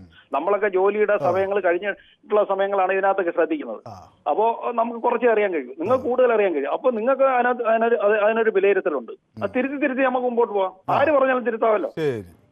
ഓക്കെ, വ്യക്തമാണ് താങ്കളുടെ അഭിപ്രായം. അതിനിടയിൽ ഒരു പുതിയൊരു വിഷയം ഉയർന്നു വരികയാണ്. കലോത്സവ പ്രതിപക്ഷ വിവാദത്തിൽ പ്രസ്താവന പിൻവലിച്ച് മന്ത്രി ശിവൻകുട്ടി. ഞാൻ നേരത്തെ ആ വാർത്ത പ്രേക്ഷകരിലെത്തിച്ചു. അനാവശ്യ വിവാദം താൻ ആഗ്രഹിക്കുന്നില്ല എന്ന് ശിവൻകുട്ടി പറഞ്ഞു. വിവാദം ഇതോടെ അവസാനിപ്പിക്കുമെന്നും മന്ത്രി വ്യക്തമാക്കി. ഞാനൊരു കാര്യം തീരുമാനിച്ചു. എന്തായാലും ഈ സ്കൂൾ കലോത്സവം തുടങ്ങുന്നതിന് മുമ്പ് ആവശ്യമില്ലാത്ത ഈ വിവാദങ്ങളും ചർച്ചയും ചുമ്മാ കുട്ടികളെ നിരാശപ്പെടുന്ന രൂപത്തിലുള്ള ചർച്ചയൊന്നും വേണ്ട, അതൊന്ന് അവസാനിപ്പിക്കേണ്ടതായിട്ടുണ്ട്. ഞാൻ അതുകൊണ്ട് വെഞ്ഞാറമൂടിൽ ഞാൻ നടത്തിയ ഈ പ്രസ്താവന ഞാനങ്ങ് പിൻവലിക്കുകയാണ്. അതോടുകൂടി എല്ലാ ചർച്ചയും അങ്ങ് അവസാനിച്ചോട്ടെ. ഞാനൊരു കാര്യം തീരുമാനിച്ചു. എന്തായാലും ഈ സ്കൂൾ കലോത്സവം തുടങ്ങുന്നതിന് മുമ്പ് ആവശ്യമില്ലാത്ത ഈ വിവാദങ്ങളും ചർച്ചയും ചുമ്മാ കുട്ടികളെ നിരാശപ്പെടുന്ന രൂപത്തിലുള്ള ചർച്ചയൊന്നും വേണ്ട, അതൊന്ന് അവസാനിപ്പിക്കേണ്ടതായിട്ടുണ്ട്. ഞാൻ അതുകൊണ്ട് വെഞ്ഞാറമൂടിൽ ഞാൻ നടത്തിയ ഈ പ്രസ്താവന ഞാനങ്ങ് പിൻവലിക്കുകയാണ്. അതോടുകൂടി എല്ലാ ചർച്ചയും അങ്ങ് അവസാനിച്ചോട്ടെ. അതാണ് മന്ത്രി വി ശിവൻകുട്ടിയുടെ പ്രതികരണം. നിരവധി പ്രേക്ഷകർ നമ്മുടെ പൊതുവേദിയിൽ യൂട്യൂബിൽ പ്രതികരണങ്ങളുമായി വരുന്നുണ്ട്. എത്ര പൈസയായാലും പിണറായി സർക്കാരിൻ്റെ കയ്യിൽ കിട്ടിയാൽ അത് നഷ്ടമാകും എന്നാണ് അവർ പറയുന്നത്. പുട്ടും പഴവും അടിച്ച് തീർക്കും കേന്ദ്രത്തിൽ, അത് നന്നായി അറിയാം അവർക്ക്. അതാണ് കേന്ദ്രം ഇങ്ങനെ പെരുമാറുന്നത് എന്നൊക്കെയാണ് പറയുന്നത്. അത് ഇപ്പോൾ ഒരു പ്രേക്ഷകൻ വന്ന് അത് വിമർശിച്ചു പോയേ ഉള്ളൂ, അദ്ദേഹം അങ്ങനെ പുട്ടും പഴവും അടിക്കാറില്ല എന്ന്. ഏതായാലും തോമസ് മാത്യു എന്നൊരു പ്രേക്ഷകൻ ചേരുന്നുണ്ട്. ആർജവമുള്ള സർക്കാരാണ് ഇടത് സർക്കാർ എന്ന് അദ്ദേഹം പറയുന്നു. ദേവദാസ് പി എൻ പറയുന്നു, എത്ര കേന്ദ്രമന്ത്രിമാർ കോൺഗ്രസിനുണ്ടായിരുന്നു, അവരെന്ത് കോപ്പ് ചെയ്തു എന്ന് ചോദിക്കുന്നു പി എൻ ദേവദാസ്. ജയകുമാർ ചോദിക്കുന്നു, 2 ആഴ്ചയിലാകെ ഒരു ദിവസമാണ് താങ്കളെ കണ്ടത് എന്ന്. അത് കുറച്ച് ദിവസം ഇവിടെ ഒരു ചെറിയ കാര്യങ്ങൾ ഉള്ളതുകൊണ്ട് ഞാനൊന്ന് മാറി നിന്നു എന്ന് മാത്രമേ ഉള്ളൂ, ഒന്ന് വീട്ടിലേക്ക് പോകേണ്ടി വന്നു. ഏതായാലും കണ്ടതിൽ വളരെ സന്തോഷം എന്ന് പറയുന്നു ജയകുമാർ. അദ്ദേഹത്തിൻ്റെ ആ അഭിവാദ്യങ്ങൾക്ക് ഞാൻ അങ്ങേയറ്റം സ്നേഹവും നന്ദിയും ഒക്കെ അറിയിക്കുകയാണ്. നികുതി പണം കൊടുത്തിട്ട് KV തോമസിനെ അങ്ങോട്ട് വിട്ടിട്ടുണ്ടല്ലോ, അദ്ദേഹത്തിന് അവിടെ എന്താണ് പണി എന്ന് ജയകുമാർ ചോദിക്കുന്നു. ശ്രീ KV തോമസും ഇത് കേൾക്കുന്നുണ്ടെന്ന് ഞാൻ വിചാരിക്കും, അദ്ദേഹം ഇടപെടുമെന്ന് നമുക്ക് കരുതാം. രഘുനന്ദനൻ എന്നൊരു പ്രേക്ഷകൻ നമുക്കൊപ്പം ചേരുന്നു. ഏത് വിഷയത്തിലായിരുന്നാലും BJP ഭരിക്കാത്ത സംസ്ഥാനങ്ങളിൽ മറ്റൊരു നിലപാടെടുക്കുന്നത് ഒട്ടും ശരിയല്ല എന്ന് തിരുമുല്ല വാരത്ത് നിന്ന് രഘുനന്ദനൻ പറയുന്നു. രഘുനന്ദനന് നമ്മുടെ സ്ഥിരം പ്രേക്ഷകനാണ്, അദ്ദേഹത്തിൻ്റെ പ്രതികരണമാണ്. വിഷ്ണു നമുക്ക് അഭിവാദ്യം അർപ്പിച്ച് അദ്ദേഹത്തിൻ്റെ പ്രതികരണങ്ങൾ നടത്തിയിട്ടുണ്ട്. തോമസ് മാത്യു ചേരുന്നു. ശ്രീ തോമസ് മാത്യു എവിടെ നിന്നാണ് വിളിക്കുന്നത്? സദാശിവൻ എന്നൊരു പ്രേക്ഷകൻ കൂടി നമുക്കൊപ്പം ചേരുന്നുണ്ട്. ശ്രീ സദാശിവൻ കണ്ണൂരിൽ നിന്നാണ് വിളിക്കുന്നത് അല്ലേ? അതെ, നമസ്കാരം സാർ. കണ്ണൂരിൽ എവിടെ നിന്നാണ് വിളിക്കുന്നത്? കണ്ണൂർ അഞ്ചരക്കണ്ടിയാണ്. അഞ്ചരക്കണ്ടി. അത് ശരി. അതായത് ബഹുമാനപ്പെട്ട മുഖ്യമന്ത്രിയുടെ മണ്ഡലമാണ്. അതെ അതെ അതെ, കല്ലായി പറഞ്ഞ സ്ഥലത്താണ്. അഞ്ചരക്കണ്ടി കല്ലായി. കല്ലായി. അഞ്ചരക്കണ്ടിയൊക്കെ എനിക്ക് നന്നായി അറിയാവുന്ന സ്ഥലമാണ്. സാറേ, ഞാൻ വിളിച്ചത്, ഞാന് ഒരു ഉരു നിർമ്മാതാവാണ്. ഉരു പത്തൈമാരി. അത് ശരി. നമ്മുടെ വിഴിഞ്ഞം പോർട്ടിനും നമ്മുടെ കേരളത്തിനും ഏറ്റവും വലിയ ഗുണം കിട്ടുന്ന ഒരു കാര്യം കൂടിയാണ്. ഞാൻ ദുബായ് റാസലൈമയിലൊക്കെ ഒരു നിർമ്മിച്ചു വന്നു, ടിവിയിലും പത്രത്തിലൊക്കെ വന്നിട്ടുണ്ടായിരുന്നു. അപ്പൊ ഞാൻ പുതിയൊരു ടെക്നോളജി 10ഓളം ഗുരുക്കന്മാരിൽ നിന്ന് ഞാൻ കണ്ടെത്തിയ ഒരു ടെക്നോളജിയാണ്. അപ്പൊ ഞാൻ ഒരു 50 സെന്റ് സ്ഥലമാണ് തുറമുഖത്തിൽ ആവശ്യപ്പെട്ടിട്ടുണ്ടായിരുന്നത്. ബഹുമാനപ്പെട്ട മുഖ്യമന്ത്രി, വ്യവസായ മന്ത്രി, ടൂറിസം മന്ത്രി, തുറമുഖ മന്ത്രി, ആരോഗ്യമന്ത്രി ഇവരെയൊക്കെ കണ്ട് കാര്യങ്ങൾ പറഞ്ഞു. അപ്പോ ഇത് എന്ന് പറഞ്ഞു കഴിഞ്ഞാൽ ഒരു പുതിയൊരു ടെക്നോളജി ഞാൻ കണ്ടെത്തിയതാണ്. അപ്പൊ അതൊന്ന് ബോധ്യപ്പെടുത്താനും അത് ചെയ്തു കളിക്കാനും വേണ്ടിയിട്ടാണ് ഒരു 50 സെന്റ് സ്ഥലം ആവശ്യപ്പെട്ടിട്ടുള്ളത്. അപ്പൊ അത് അളക്കുന്നുണ്ട് അതിന്റെ കാര്യങ്ങൾ. പിന്നെ ഇത് ഒരു പുതിയൊരു ടെക്നോളജി ഞാൻ കണ്ടെത്തിയതാണെന്നുള്ളത് വലിയൊരു ശതമാനം ആരും അംഗീകരിക്കുന്നില്ല. കാരണം ഞാൻ വിശ്വകർമ്മജനാണ്, മരപ്പണിക്കാരനാണ്, ആശാരിയാണ്. പ്രധാനമന്ത്രി പ്രഖ്യാപിച്ച 13,000 കോടിയിൽ 2ാം സ്ഥാനം എന്റെ ഉരുവാണ് വിശ്വകർമ്മത്തിന് വേണ്ടിയിട്ട്. അപ്പൊ ഏതായാലും അതൊക്കെ അറിയാൻ കഴിഞ്ഞതിൽ സന്തോഷം. നമുക്ക് പറ്റാവുന്ന പ്രവർത്തനങ്ങൾ നമുക്കും അത് സഹായമായി ചെയ്യാം. ഇതൊരു ചർച്ചാ വിഷയം അതല്ലാത്തതുകൊണ്ട് ഞാൻ അതിൻ്റെ കൂടുതൽ വിശദാംശങ്ങളിലേക്ക് കടക്കുന്നില്ല. ഏതായാലും അഞ്ചരക്കണ്ടിയിൽ നിന്ന് ഒരു പ്രേക്ഷകൻ വിളിക്കുകയും അദ്ദേഹത്തിൻ്റെ അഭിപ്രായം പങ്കുവയ്ക്കുകയും ചെയ്തു. സദാശിവൻ, വളരെ നന്ദി. വിഷ്ണു എന്നൊരു പ്രേക്ഷകൻ എനിക്ക് ഗുഡ് ഈവനിങ് ഒക്കെ അയച്ചിട്ടുണ്ട്. വിഷ്ണുവിനും ഗുഡ് ഈവനിങ്. ഈ അഭിവാദ്യങ്ങൾക്ക് അങ്ങേയറ്റത്തെ നന്ദിയും അറിയിക്കുന്നു. വിഴിഞ്ഞത്തിൽ കേരളത്തിന് ലാഭം കുറഞ്ഞെങ്കിലും കമ്മീഷൻ കിട്ടിയത് രാഷ്ട്രീയക്കാർക്ക്, അതൊന്നും വിഷയമല്ല. നാട് രക്ഷപ്പെട്ടെങ്കിലും കുറേ രാഷ്ട്രീയക്കാർക്ക് ചാകരയാണ് എന്നൊക്കെ പറയുന്നു ശ്യാമിൻ്റെ പ്രതികരണം. എങ്ങനെയാണ് ശ്യാമിന് ഈ വിവരങ്ങൾ കിട്ടിയതെന്ന് എനിക്കറിയില്ല. ഏതായാലും അത് ശരിയോ തെറ്റോ എന്നൊക്കെ കാലം തെളിയിക്കും. ജോയ് എന്നൊരു പ്രേക്ഷകൻ കൂടി നമുക്കൊപ്പം ചേരുന്നു. ജോയ് എവിടെ നിന്നാണ് വിളിക്കുന്നത്? ഞാൻ കൊല്ലം ചവറയിൽ നിന്നാണ് വിളിക്കുന്നത്. ചവറ. അപ്പൊ ഇപ്പോ ഈ നമ്മുടെ സംസ്ഥാന ഗവൺമെന്റ് എന്ന് പറയുന്നത് വയനാടായാലും വിഴിഞ്ഞമായാലും കേന്ദ്രത്തോട് ആവശ്യപ്പെടുന്ന ഒരു കാര്യങ്ങളും തന്നെ സത്യവിരുദ്ധമായ കാര്യങ്ങളാണ്. അവര് ഡോക്യുമെന്റ് അനുസരിച്ചിട്ട് അതിന് എത്ര വക ചെലവ് ചെയ്തു, എത്ര നമുക്ക് കേന്ദ്രത്തിൽ നിന്ന് ആവശ്യപ്പെടുന്നു, ഇതൊന്നും അവർ കറക്റ്റ് ആയിട്ട് ആവശ്യപ്പെടുന്നില്ല. മാനദണ്ഡങ്ങൾ പാലിക്കുന്നില്ല. പക്ഷേ ഇതിലെന്താ കുഴപ്പം? ഈ വിഴിഞ്ഞത്തിൽ എന്താ കുഴപ്പമെന്ന് എനിക്ക് മനസ്സിലായി. കോടി, നൂറുകണക്കിന് കോടി രൂപ മുഖ്യമന്ത്രിയുടെ ദുരിതാശ്വാസ ഫണ്ടിലേക്ക് ലഭിച്ചു. അവരത് എന്ത് ചെയ്തു? ഈ വയനാട്ടിൽ തന്നെ ചെലവ് ചെയ്തോ, അതോ വക മാറ്റി മറ്റു പലതിനെയും ചെലവ് ചെയ്തോ? അല്ല, ഞാൻ ചോദിക്കുന്നത്, പക്ഷേ അത് വയനാടിൻ്റെ അവിടെ നിൽക്കട്ടെ, അത് ആ വിഷയമല്ലാതെ ഞാൻ അങ്ങോട്ട് പോകുന്നില്ല. പക്ഷേ ഈ വിഴിഞ്ഞം തുറമുഖത്തിൽ ഈ നിലപാട് ശരിയാണോ? ഇത് ഗ്രാൻഡായി കൊടുത്ത തുക തിരിച്ചു വേണം എന്ന് പറയുന്നത് ശരിയാണോ? ഗ്രാൻഡായി തുറന്നതിന് അതിനൊരു ടേംസ് ആൻഡ് കണ്ടീഷൻ കാണുമല്ലോ അവർ കൊടുക്കുമ്പോൾ തന്നെ. അല്ല, അതിന് നമ്മളിപ്പോൾ വയബിലിറ്റി ഗ്യാപ്പ് ഫണ്ട് എന്ന് പറയുന്നത് അതിൻ്റെ ബേസിക് ആ വാക്കിൻ്റെ പ്രയോഗം തന്നെ അത് grand means one time deferred provided under the scheme with objective of making A project commercially viable. എന്ന് വെച്ചാൽ ഒരു പദ്ധതിയെ അത് യാഥാർത്ഥ്യമാക്കുന്നതിന് വേണ്ടി, വയബിൾ ആക്കുന്നതിന് വേണ്ടി കൊടുക്കുന്ന ഒരു ഗ്രാൻറ്റാണ്. ആ ഗ്രാൻറ്റുകൾ ഒരിക്കലും ആളുകൾ അത് തിരിച്ചടയ്ക്കണം എന്ന് പറയാറില്ല. അങ്ങനെ ഒരു വയബിലിറ്റി ഗ്യാപ്പ് ഫണ്ട് എന്ന് പറയുന്നത് സാധാരണ അതിൻ്റെ പ്രയോഗം കൊണ്ട് തന്നെ തിരിച്ചടയ്ക്കേണ്ടാത്ത ഒരു തുകയാണ്. അപ്പോൾ ഇത് ലാഭമുണ്ടാക്കുന്ന ഒരു കേന്ദ്രമാണ്, അതുകൊണ്ട് തിരിച്ചു വേണമെന്ന് പറയുമ്പോൾ അവിടെ അത് ശരിയാണോ എന്നുള്ള ചോദ്യം ഉയരുകയല്ലേ? തീർച്ചയായിട്ടും അത് നമുക്ക് അംഗീകരിക്കേണ്ട ആവശ്യമില്ല. കാരണം കേന്ദ്ര ഗവൺമെന്റ് അത് തിരിച്ച് അങ്ങനെ എടുക്കാൻ പറ്റില്ല. കാരണം സംസ്ഥാന ഗവൺമെന്റിന് കൊടുക്കുകയാണെങ്കിൽ അത് കൊടുക്കുക തന്നെ ചെയ്യണം. അത് ഇവിടുത്തെ ഇടതുപക്ഷ ഗവൺമെന്റ് ആയതുകൊണ്ട് അത് കട്ട് ചെയ്യുന്നതിനോട് നമുക്ക് യോജിപ്പില്ല. എന്നിരുന്നാലും ഇവർ ഇത് എന്ത് ചെയ്യുന്നു എന്നും കൂടെ കേന്ദ്രം മനസ്സിലാക്കിയിരിക്കണം. കാര്യം ഇവർക്ക് കിട്ടുന്ന ഈ ഗ്രാന്റ് എല്ലാം കൂടെ വകമാറ്റി ചെലവ് ചെയ്യാനാണ് ഇവരുടെ പ്ലാനെങ്കിൽ ഇത് നടക്കത്തില്ല. യെസ്, വ്യക്തമാണ് താങ്കളുടെ അഭിപ്രായം. അലിക്കുട്ടി അല്ലേ? അലിക്കുട്ടി എന്നല്ലേ പേര് പറഞ്ഞത്? അതെ. ശ്രീ അലിക്കുട്ടി എവിടെ നിന്നാണ് വിളിക്കുന്നത്? ഞാൻ കോഴിക്കോട് അരക്കണാറ്. കോഴിക്കോട് നിന്നാണ് വിളിക്കുന്നത്. അതെ. ഈ തർക്കം ഇങ്ങനെ തുടരുകയാണ് കേന്ദ്രവും സംസ്ഥാനങ്ങളും തമ്മിൽ. ഉദ്ഘാടനത്തിന് മുമ്പ് തന്നെ 70 കപ്പലുകൾ എത്തി വിഴിഞ്ഞത്ത്. ഇതിൽ 50 കോടിക്ക് മുകളിൽ GST ആയി കേന്ദ്ര സർക്കാരിന് ലഭിച്ചു. എന്നിട്ടും ഈ ലാഭവിഹിതം വേണം എന്ന് ചോദിക്കുന്നതിൻ്റെ ന്യായമാണ് കേരളം ചോദ്യം ചെയ്യുന്നത്. അതിൽ അലവിക്കുട്ടി ആരുടെ ഭാഗത്താണ്? ഞാൻ കേരളത്തിന്റെ ഭാഗത്താണ്. നമ്മളൊക്കെ കേരളത്തിലല്ലേ ഉള്ളത്.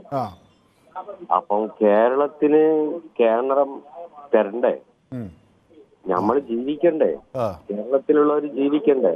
കേരളത്തിന്റെ വിഹിതം കേന്ദ്രം തരണ്ടേ? അപ്പം കേന്ദ്രം എന്ത് കളിയാണ് കളിക്കുന്നതെന്നാണ് എനിക്ക് ഒരു പുറത്തവും കിട്ടാത്തത്. വ്യക്തമാണ് താങ്കളുടെ അഭിപ്രായം. വളരെ നന്ദി അവിടെ നിന്ന് വിളിക്കുകയും പ്രതികരിക്കുകയും ചെയ്തതിന്. പ്രേമൻ എന്നൊരു പ്രേക്ഷകൻ നമുക്കൊപ്പം ചേരുന്നത് കണ്ണൂരിൽ നിന്നാണ്. ശ്രീ പ്രേമൻ പൊതുവേദിയുടെ ഒരു സ്ഥിരം പ്രേക്ഷകനാണ്. അദ്ദേഹം പക്ഷെ കുറേയായി ഇപ്പോൾ എന്നെ മറന്നിരിക്കുകയാണ്. മറന്നിട്ടല്ല, വിളിച്ചിട്ടുണ്ടേ. മറന്നിട്ടൊന്നുമില്ല, കുറേ വിളിക്കുന്നു. കിട്ടി 2 ദിവസം മുമ്പ് കിട്ടീനെ. നമ്മളെ കറണ്ട് ബില്ലെല്ലാം സംസാരിക്കുമ്പോൾ കിട്ടി. അപ്പൊ കിട്ടി. അപ്പൊ ഞാൻ വരുന്ന സമയത്ത് അല്ലെങ്കിൽ അവതരിപ്പിക്കുന്ന ദിവസത്താണ് വിളിക്കുമ്പോൾ കിട്ടാത്തത് അല്ലേ? അതെ അതെ അതെ അതെ അതെ. അതെന്താണ്? സ്റ്റൈലെല്ലാം വെച്ചിട്ട് അത് അതിന്റെ ഇറങ്ങിയിട്ടില്ലല്ലേ? സ്റ്റൈലോ? നല്ല ഗ്ലാമറിലും ഉണ്ടല്ലോ. അതൊക്കെ അതീവ രഹസ്യമായ ചില കാര്യങ്ങളാണ്. ഈ ഗ്ലാമർ വർദ്ധിപ്പിക്കും. ഞാൻ കണ്ണൂർ വരുമ്പോൾ ഞാൻ ഒരു ദിവസം ശ്രീ പ്രേമനെ കണ്ട് ഈ വിവരങ്ങൾ, ഇതിന്റെ രഹസ്യം പറഞ്ഞുതരാം. കുങ്കുമം പോലെ അടിക്കുന്നുണ്ടാ? പിന്നെ ഈ വിഷയത്തില് നമുക്കിതൊന്നും അറിയില്ല. എന്നാലും ഒരു സംശയം ചോദിക്കുക. ഈ കേന്ദ്രം കേരളത്തിൽ ഗ്രാൻഡായി കൊടുത്താന്നോ അല്ലെങ്കിൽ വേറെ എന്ത് പറ്റി കൊടുത്താന്നോ? ഇത് ഗ്രാൻഡാണ്. ഗ്രാൻഡ് ആയാണല്ലോ. നമ്മുടെ മുരളി ഒരു പ്രാവശ്യം ഒരു പത്രക്കാരോട് പറയുന്നിട്ട് ഇത് ഗ്രാൻഡ് ആയിട്ടല്ല കൊടുക്കുന്നത്, തിരിച്ചടക്കേണ്ട ഫണ്ടാന്ന് പറഞ്ഞാ കൊടുത്തിനെന്നാ പറയുന്നത്. നമുക്കിതിനെ പറ്റി അത്ര വിവരമില്ല. അപ്പൊ അങ്ങനെ ആകുമ്പോ തിരിച്ചടക്കണം. അല്ല, ഗ്രാൻഡ് ആയിട്ട് കൊടുത്തത് അങ്ങനെ കേരളത്തിന് കൊടുക്കണം. അല്ല, ഇതില് ഇപ്പൊ ഈ മന്ത്രി അയച്ച കത്ത് എന്റെ കയ്യിലുണ്ട്. അതായത് നിർമ്മല സീതാരാമൻ മുഖ്യമന്ത്രി പിണറായി വിജയൻ അയച്ച കത്തിന്റെ ഒരു പകർപ്പ്. അതിൽ പറയുന്നത് ഇതാണ്: However, the government of India has agreed to provide a viability gap fund of ₹817 crore to facilitate commercial viability. അതായത് 817.80 കോടി രൂപ വയബിലിറ്റി ഗ്യാപ്പ് ഫണ്ടിങ് ആണ് നടത്തിയത്. ഈ വയബിലിറ്റി ഗ്യാപ്പ് ഫണ്ട് എന്ന് പറയുമ്പോൾ അത് ബേസിക്കലി ആ പ്രയോഗം തന്നെ അതൊരു ഗ്രാൻഡ് ആണ്. വയബിലിറ്റി ഫണ്ടിങ് ഗ്രാൻഡ് ആണെങ്കിൽ അങ്ങനെ തിരിച്ചെടുക്കാൻ പാടില്ല. അത് കേരളത്തിന് കൊടുക്കണം. പിന്നെ രണ്ടാമതെന്ന് വെച്ചാൽ ഇവിടെ എന്ന് പറഞ്ഞു കഴിഞ്ഞാല് CAG റിപ്പോർട്ട് ഇവിടുത്തെ എല്ലാം കുത്തഴിഞ്ഞിട്ടുള്ളത്. പിന്നെ കേരളത്തിന്റെ പൊതുവെയുള്ള കാര്യം ജനങ്ങൾക്കെല്ലാം ഇപ്പോൾ ഉള്ള മനസ്സിലെന്തിനാണ്? തട്ടുക, മുക്കുക, കക്കുക, കുട്ടടിക്കുക. ഇതാണ്. അത് ഏതം വരെ എത്തുമെന്ന് ജനങ്ങൾക്ക് കണ്ടുകൊണ്ട് അറിയാം. വേറെ ഒരു പ്രതികരണത്തിനും ഇല്ല. ഇതിനെപ്പറ്റി ശരിക്കും പഠിച്ചു കഴിഞ്ഞാൽ അതിന് പറയാൻ പറ്റും. നമുക്ക് ഇതിനെപ്പറ്റി യാതൊരു പഠിപ്പും ഇല്ല. ഏതായാലും പൊതുവേദിയിൽ വിളിക്കുകയും പ്രതികരിക്കുകയും ഇങ്ങനെ സംവാദങ്ങളിലൂടെയും അഭിപ്രായം പരസ്പരം പങ്കുവയ്ക്കുന്നതിലും കൂടെയാണ് ഞാനും പഠിക്കുന്നത്. ഏതായാലും ശ്രീ പ്രേമനെ പോലുള്ള ആളുകൾ ഇത് വിളിക്കുകയും സംസാരിക്കുകയും ചെയ്യുന്നതിൽ വളരെയധികം സന്തോഷം. മറ്റൊരു പ്രേക്ഷകൻ രാജി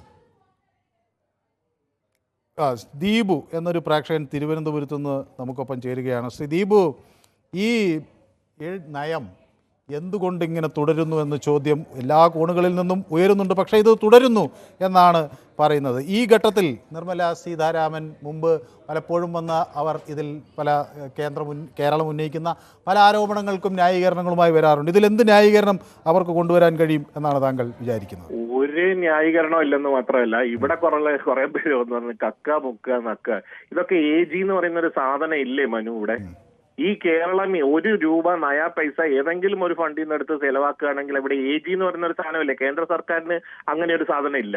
പക്ഷെ കേന്ദ്ര സർക്കാരിന് എല്ലാ സംസ്ഥാനങ്ങൾക്കും ഇത് ചെയ്യുന്നുണ്ട്. കേരളത്തിന് അങ്ങനെ കക്കുക മുക്കുക എന്നൊക്കെ വെറുതെ വായി തോന്നുന്നത് വിളിച്ചു പറയാം. എന്നാൽ അവർ ഏതെങ്കിലും ഒരു സാധനം പറയട്ടെ, ഒരു സാധനം, ആ സാധനത്തിന് തെളിവുണ്ടെങ്കിൽ സതീശന് എടുത്ത് കൊടുക്കട്ടെ, സതീശൻ പോയി നിയമസഭയിൽ അത് അവതരിപ്പിക്കട്ടെ, നമുക്ക് കേൾക്കാലോ. ഈ വിഷയവുമായി ബന്ധപ്പെട്ട് ഈ വയബിലിറ്റി ഗ്യാപ് ഫണ്ടിന് മനു നേരത്തെ പറഞ്ഞ കൂട്ടത്തിൽ ഒരെണ്ണം പറഞ്ഞു. അത് തൂത്തുക്കുടിയിൽ കൊടുത്തതുമായി ബന്ധപ്പെട്ട് അത് മറ്റെന്തോ അത് സർക്കാരുമായി ബന്ധപ്പെട്ട ഒരു പോർട്ടാണ്, അവരുടെ അധീനതയിലാണ് വരുന്നത്. അതായത് അവരുടെ ഒരു കോർപ്പറേഷനോ അല്ലെങ്കിൽ ഏതൊരു അതുകൊണ്ടാണ് കൊടുത്തത്. അപ്പൊ മുദ്ര പോർട്ടിന് കൊടുത്തതോ, മഹാരാഷ്ട്രയിലെ പോർട്ടിന് കൊടുത്തതോ? അപ്പൊ ഇതൊക്കെ വേറെ പോർട്ടാണോ? മുദ്ര പോർട്ട് ഏത് പോർട്ടാ? ആരുടെയാണ് മുദ്ര പോർട്ട്?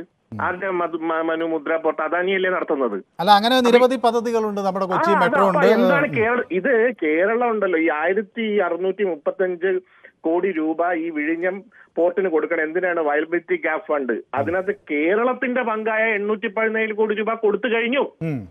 കേന്ദ്രത്തിന്റെ ഫണ്ടാണ് ഇനി കൊടുക്കേണ്ടത്. അതും കേരളം കൊടുക്കണമെന്നാണ് ഈ മഹതി പറയുന്നത്. ഈ മഹതിക്ക് കേരളം എന്ന് പറഞ്ഞു കഴിഞ്ഞാൽ പിന്നെ അങ്ങ് തുള്ളും ഇവര്. കേരളം എന്ന് പറഞ്ഞാൽ എന്താ പ്രശ്നം? എന്തിനാ പിന്നെ അവാർഡ് കൊടുക്കുന്നത് കേരളത്തിന്? അവര് എടുക്കുന്ന അവാർഡ് മുഴുവൻ കേരളത്തിന്. കേരളം ഞാൻ ചോദിക്കട്ടെ, ഇത് എന്തുകൊണ്ട് അദാനിക്ക് പോയി? ഇത് കേന്ദ്രം നടപ്പാക്കായിരുന്നില്ലേ? ഇന്ത്യയിൽ മറ്റൊരു സ്ഥലത്തും ഇല്ലാത്ത വണ്ണം അത്ര ആഴത്തിൽ ഒരു മദർഷിപ്പിന് വരാൻ കഴിവുള്ള ഒരു പോർട്ടല്ലേ അത്? ആ പോർട്ടിൽ കേന്ദ്രത്തിന് എന്തുകൊണ്ട് പൈസ മുടക്കി ചെയ്തുകൂടായിരുന്നു? കേരളവും കൂടെ ചെയ്തുകൂടായിരുന്നോ? അപ്പൊ അത് ചെയ്യാൻ കഴിയില്ല കേരളത്തിന്. അത് കോൺഗ്രസ് ആയാലും ഇവരായാലും. എന്നിട്ട് എന്താ ഇവിടെ സംഭവിക്കുന്നത്? ഇവിടെ ഇപ്പൊ കേരളം ഏകദേശം 4600 കോടി രൂപയോളം ചെലവാക്കി കഴിഞ്ഞു ഈ പദ്ധതി. 4777.14. പദ്ധതിയിൽ 67% കേരളം മുടക്കണം. 67% കേരളം മുടക്കണം. എന്നാൽ അടിസ്ഥാന പിന്നെ അതിന് ചുറ്റുമുള്ള അനുബന്ധ ഇൻഫ്രാസ്ട്രക്ചറോ 100% കേരളം. എന്നാൽ ഈ എപ്പോഴാണ് നമുക്ക് ലാഭം കിട്ടുന്നത്? 40 വർഷം കഴിഞ്ഞ്, 20 വർഷം കഴിയുമ്പോൾ ഓരോ ശതമാനം. ഇത് ഉമ്മൻചാണ്ടി ഉണ്ടാക്കി വെച്ച ഇവിടെ കേൾക്കുന്ന കോൺഗ്രസ്സുകാരൊക്കെ ഒന്ന് കേട്ടോണം. അതേപോലെ 40 വർഷം കഴിഞ്ഞ് ഇയാൾ പോവാന്ന് കരുതിക്കോ. ഇയാൾ ഇട്ടിട്ട് പോവാണെങ്കിൽ നമ്മൾ എത്ര കൊടുക്കണം? ഇന്നത്തെ 20,000 കോടി രൂപ കൊടുക്കണം. അത് അന്നത്തെ വില അനുസരിച്ച് അതിനും കൊടുക്കണം. ഇതെല്ലാം നടത്തിയിട്ടാണ് നമ്മൾ അപ്പോഴും അനുബന്ധമായി നമുക്ക് ഉണ്ടാകുന്ന വികസനങ്ങൾ, അനുബന്ധമായി നമുക്ക് കിട്ടുന്ന പണം, നമുക്ക് ഇവിടെ ഏകദേശം 10 കോടിയോളം രൂപയ്ക്ക് മേളിൽ കിട്ടിയെന്നാണ് എനിക്ക് തോന്നുന്നത് ഈ GSTയുമായിട്ട്. അതിന്റെ 50% കൊണ്ടുപോയി കേന്ദ്രം. 50 കോടി രൂപയ്ക്ക് മുകളിൽ കിട്ടിയെന്നാണ് GSTയുടെ കണക്കുകൾ. അതെ, അതിന്റെ 50% കൊണ്ടുപോയി കേന്ദ്രം. എന്നിട്ട് ഇതെല്ലാം കൊണ്ടുപോകണം. ഇവിടുന്ന് ചാക്കി കെട്ടി പൈസ കൊണ്ടുവന്നു. കേരളത്തിന് തരാൻ പറയുമ്പോൾ 1 രൂപ കൊണ്ടുപോകുമ്പോൾ 20 പൈസ ഇന്ന അത് തരുന്ന എപ്പോഴാ? ഇനി ഈ 817 കോടി രൂപ ഇവര് തന്നില്ലെങ്കിൽ നമ്മൾ കടമെടുക്കണ്ടേ? അപ്പൊ കേരളത്തിന്റെ പരിധി കടമെടുക്കുന്ന പരിധി കുറയില്ലേ?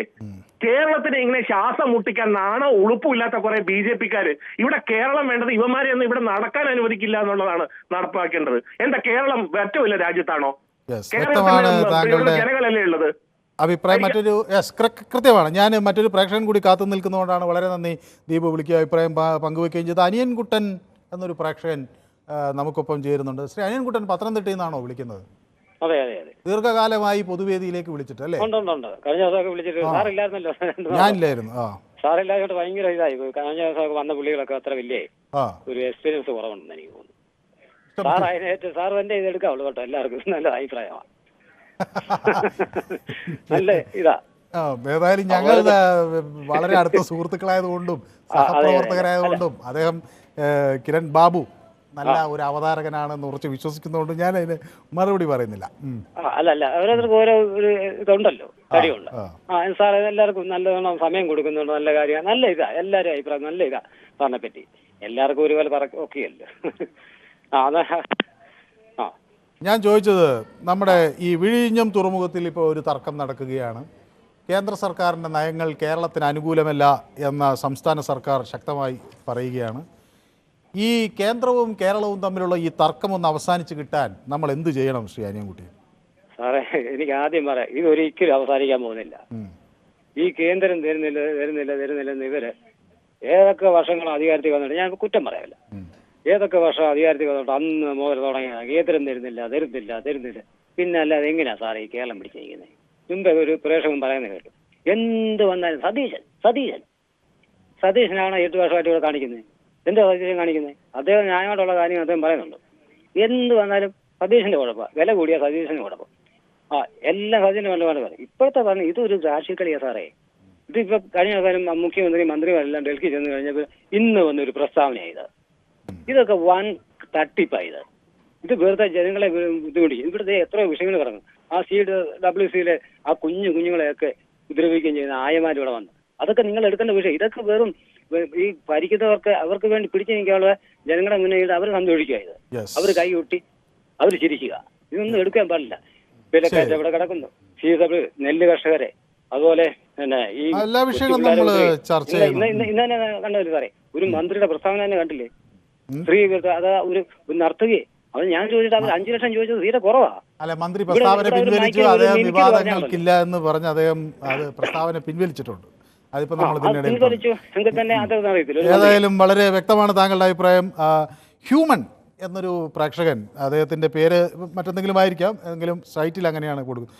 വലിയ പോർട്ടുകൾ സംസ്ഥാന വിഷയമല്ലേ, അത് കേന്ദ്ര സർക്കാർ ആണ് നോക്കുന്നത്. സ്ഥലം കൊടുത്താൽ മാത്രം സംസ്ഥാന സർക്കാരിന് ചെയ്യാനുള്ളൂ.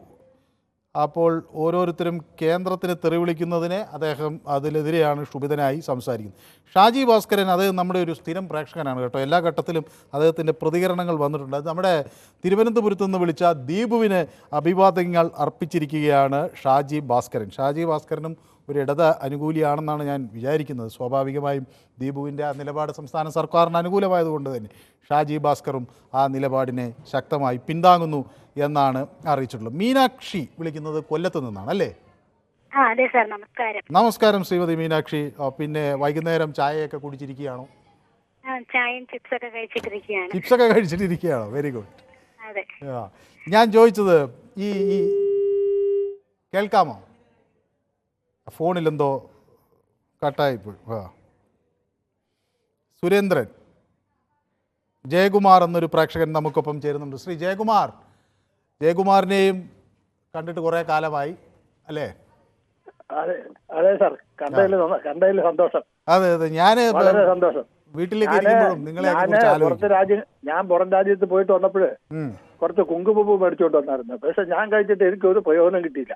ഇല്ല.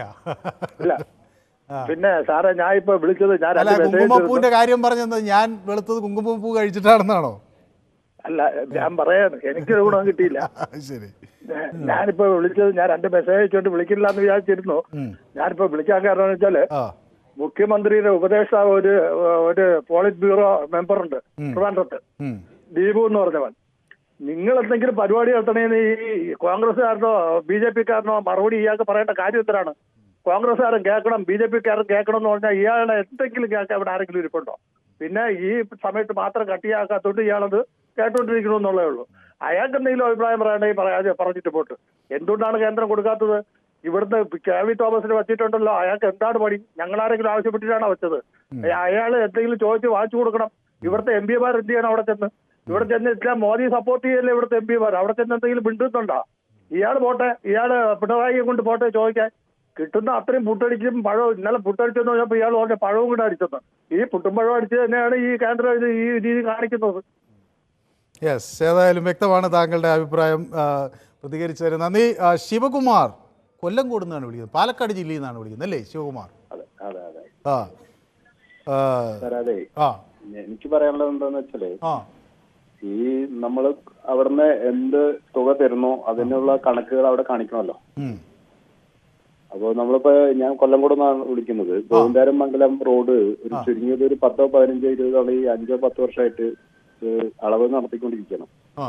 ഇതുവരെ പണി തുടങ്ങിയിട്ടില്ല. ഗോവിന്ദാരം വരെയുള്ള പൊള്ളാച്ചിന്ന് ഗോവിന്ദാരം വരെയുള്ള റോഡ് 4 വരി ആയിക്കഴിഞ്ഞു.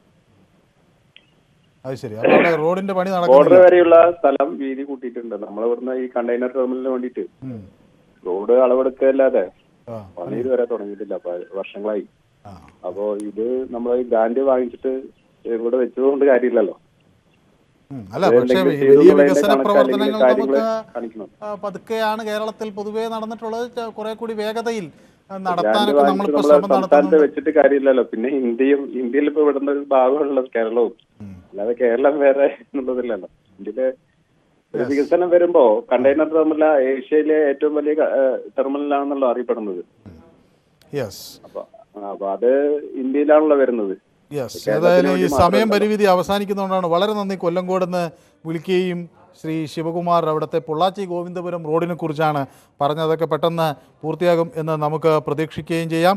നിരവധി പ്രേക്ഷകർ യൂട്യൂബിൽ കമൻറ്റുകൾ അയച്ചു, അവർക്കും ഞാൻ നന്ദി രേഖപ്പെടുത്തുകയാണ്. ഏതായാലും ഈ വിഷയം നമ്മൾ യൂട്യൂബിൽ പ്രേക്ഷകർക്ക് മുന്നിൽ ചർച്ചയ്ക്ക് വെച്ചിരുന്നു. ഈ ഗ്രാൻഡ് നൽകിയിട്ട് അത് തിരിച്ചു ചോദിക്കുന്ന നടപടി ശരിയാണോ എന്ന് നമ്മൾ യൂട്യൂബിൽ പ്രേക്ഷകർക്ക് മുന്നിൽ അത് ചർച്ചയ്ക്ക് വെച്ചു. പക്ഷേ ബഹുഭൂരിപക്ഷം ആളുകളും അത് തിരിച്ച് കൊടുക്കുന്നതാണ് ശരി. അത് കേന്ദ്ര സർക്കാരിന് കൊടുക്കുമ്പോഴും അത് തിരിച്ച് കേരളത്തിലെയോ മറ്റ് സംസ്ഥാനങ്ങളിലെ ജനങ്ങളിലേക്ക് തന്നെ എത്തുന്നു.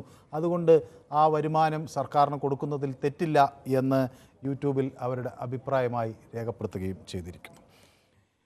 ഇന്നത്തെ പൊതുവേദി ഇവിടെ അവസാനിക്കുകയാണ്. നാളെ മറ്റൊരു വിഷയവുമായി വീണ്ടും കാണാം. വിളിച്ചവർക്കും പ്രതികരിച്ചവർക്കും എല്ലാവർക്കും നന്ദി.